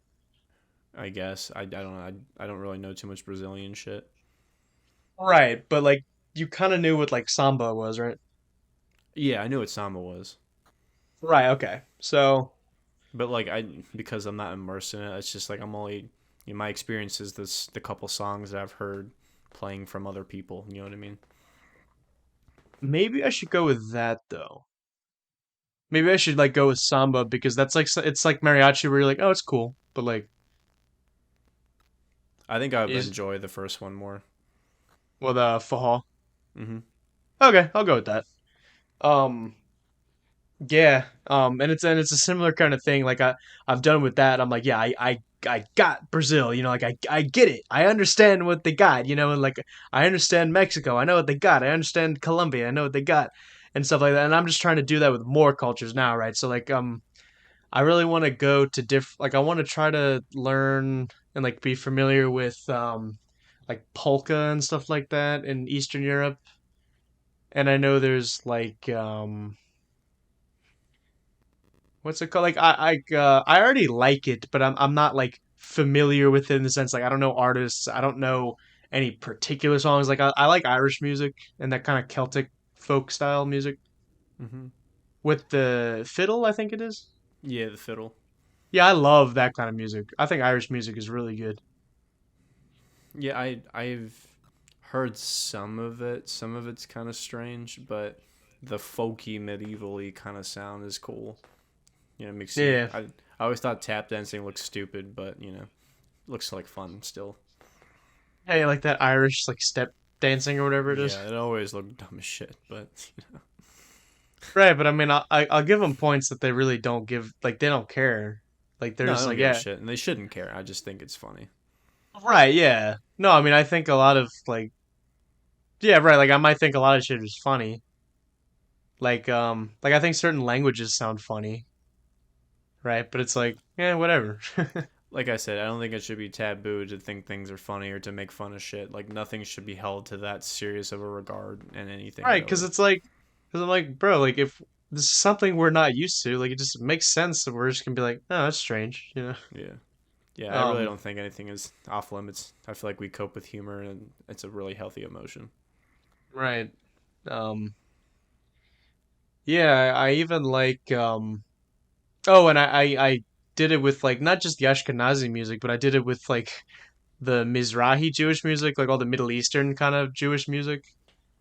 I Yeah. think I really got to show you that stuff too. Like like Morocco, they know how to jam. Oh, I'm sure. Yeah, no, I was showing it to like my other friend one time, and he was just like staring at my phone. And he's like, "Will, you are like the portal into this other dimension, bro." You're Like I stuck out of was time, bro. Yeah, right. Because like I was showing him all these different genres. Like I was showing him the Brazilian country music, and then I was showing him like Gregorian chant, and then I was showing him like Mexican music, and then I was showing him that like the Moroccan Jewish music, and he was just sitting there like, yeah, thanks, Will. He's like I would have never known about this stuff literally without this. And that's why you gotta talk to more people. You can't be stuck in your shell. You gotta talk to different kinds of people. No, that's why I recommend it to this. Like that's why I want people to know about this music. It's so good. Yeah. Yeah. Um I mean obviously like I feel that connection to it because I feel like I'm like the only really one who likes it. But at the same time I don't because like like I have tons of Hispanic friends here and like the people at work like they typically know the stuff I'm playing. They're like, "Yeah," like when I'm coming in they're like, "Yes, sir." Do you know your family listening to it all the time? Wait, what? I said, do you know your family listening to it all the time? No, actually most of my family likes it. Well, that's Cuz nice. like yeah, cuz like I mean we're from Louisiana and like we have that similar kind of like because you brought up the connection with the from La Pistola y El Corazón, like the that kind of similar sound between the French and the Spanish music. Right. Right, yeah, so they think it's really good. Um, but I mean, I'm not playing it like out loud. Well, I mean, it's not like it's that hard of a listen to. It's not like it's super out there. Exactly, too. It's not like some like 14-minute prog metal like I s- like I saw a meme like that. It was like your favorite genre is of metal is blank, and it was like heavy. It was like a prog metal. It was like you have to interrupt parties for everyone to artistically understand your 14-minute favorite songs or Yeah, dude, fucking. I yeah. always love the jokes about math or prog mosh pits being like Asians doing math Yeah. Why is it that Asians are good at math? because they're disciplined. Like I said, they're a very disciplined people. They are. Yep, because all Asians are the same. Exactly. They're all a monolith. Dude, Right, and then speaking like of Asians doing insane shit, have you ever seen the show on Netflix, Physical 100? no. It's a show, it's a Korean show, and they take pretty much, they're all fit. So it's like 100 people that are athletic and they're all different body sizes, and they have them do different challenges, one on one or teamwork based, to see who is like the perfect body, not the perfect body type, but just who is the person that is fit that can do all of the obstacles and all the challenges and come out on top. And it's pretty insane what they have them do. There's like men versus women, short versus tall, fat versus skinny. Like everybody just goes up against each other. It's really fun. Nice. Nice. Really inspires you to go to the gym. Yeah, you're like, oh man, I suck. Yeah, but I always like shows like that. I like the Mm. competitive shows. Like you like any of the Food Network stuff? I don't know if it's exclusively Food Network, but I like some of the food competitions. Like Jordan really likes the baking competition one, so likes the Great British Baking Show, where they have like Yeah. kids like compete and they actually like make really good looking fucking desserts. So it's stuff like that. I just like competition shows. Yeah, it's pretty relaxing. Like I love diners, drive-ins, and dives. I know it's like it's a meme because it's like Guy Fieri, Dude. but it's a it's a good show though. Like it just he's like just a guy driving around America visiting the best restaurants. Like that's cool, you know? Yeah. You know the one that was super ridiculous, but we could not stop watching, and you actually might like this. It's called Pinata Masters. It's a Mexican show on Netflix, and it's a competition show about making pinatas. No, I never heard of this. Dude, it's really fucking funny. The whole thing's in Spanish, and it's like the goal is to make the most intricate pinata you can using the specific challenges, and like kids judge it. So like these kids are super brutal critiquing these pinatas. It's really fucking funny, and then they like Okay. destroy them in the end. Yeah, that actually does sound pretty funny. Yeah, it's a fun show. I was like, this is really dumb, and then we're like 3 episodes in, like, fuck, this is good. Right. The what's it called? Are you familiar with Indian matchmaking? I I think I've seen a couple episodes of that one. Yeah, I watched Cause like that was on Netflix, right? Or no, it was on Hulu. no, it was Netflix. Yeah, I've I seen a watched couple, but that was like I stopped watching it because the show was just a bunch of shots of fucking families talking about nonsense. It's just like it's not even entertaining anymore. So I stopped watching it. okay. I watched like the first bit of like the first episode of my mom. I thought it was pretty interesting. The first episode is interesting, but after that, it just gets boring as shit. Like it just is a bunch of like old bitches telling you their ideas about things, and it's just like, I don't care about this at all. Okay. Yeah, well, I'll So take your it word. kind of gets boring. But um, the I like really trashy TV too. So there's this one new show called MILF Manor. No, It, it's no. like these milfs go and they're expected to be like meeting up with younger singles, but it ends up being like all of their kids swapped. So like these moms are watching their kids like fucking be interested in dating these other older women. It's fucking hilarious. Man. MILF Manor, give it a watch. MILF Manor. Nice. Yeah, I don't know why I like really trash fucking fake ass TV like that. Yeah. I don't know. You'll get something out of it. Laughter and enjoyment. I get fulfilled. Yeah. Anyways, I think this is a good spot to end it at. Yeah, I think it is too. Cool. It is not 4 hours long, but I'm satisfied with 2 hours and 45 minutes talking about mariachi music. I think you got all you wanted to say, I assume. Pretty much. I'm probably gonna listen to it afterwards and be like, yeah, I didn't say that, but whatever. Whatever, it's fine. Do you actually listen to the whole thing afterwards? No, but I don't listen to it, but like I just kind of think about what I said. I'm like, oh, I could have said that. Damn it. Yeah, I do the same thing too. That's happens in every conversation we have, or like if we were in a debate or something, and we kind of just not like me and you, but like if any of people are like in it, we always have those thoughts of, man, I could have said that, I could have said, you know. Yeah, and that's why it really is important to think about what you're trying to say because you might not miss that. All right, because it's like, why would you make a point if you can't back it up, right? Yeah, and that's why. Like I mean, I do the same shit. So it's like, oh, I could have said that. Was like, well, if I didn't think about it at the time, was I really making a good point? exactly, because like you can't just say something and then just be like, and then like get challenged by it, and then like, wait, what? You Yeah, need to know exactly why it is you are, why you believe the things you believe, and why, you know. yeah, Because I said, exactly. yeah, because like I said, no agenda. You gotta stick true to what you really do believe in, you know? Stick to your guns, boys. Yep. And then we're gonna stick to Brazilian country music. I'm I'm telling you, man, excited. I wanna make this the next big thing. Like I'm just trying to think, because like mariachi, people know what that is in America, but like no one knows what faja is in America other than me, right? Or Yeah, like I've never even heard of it.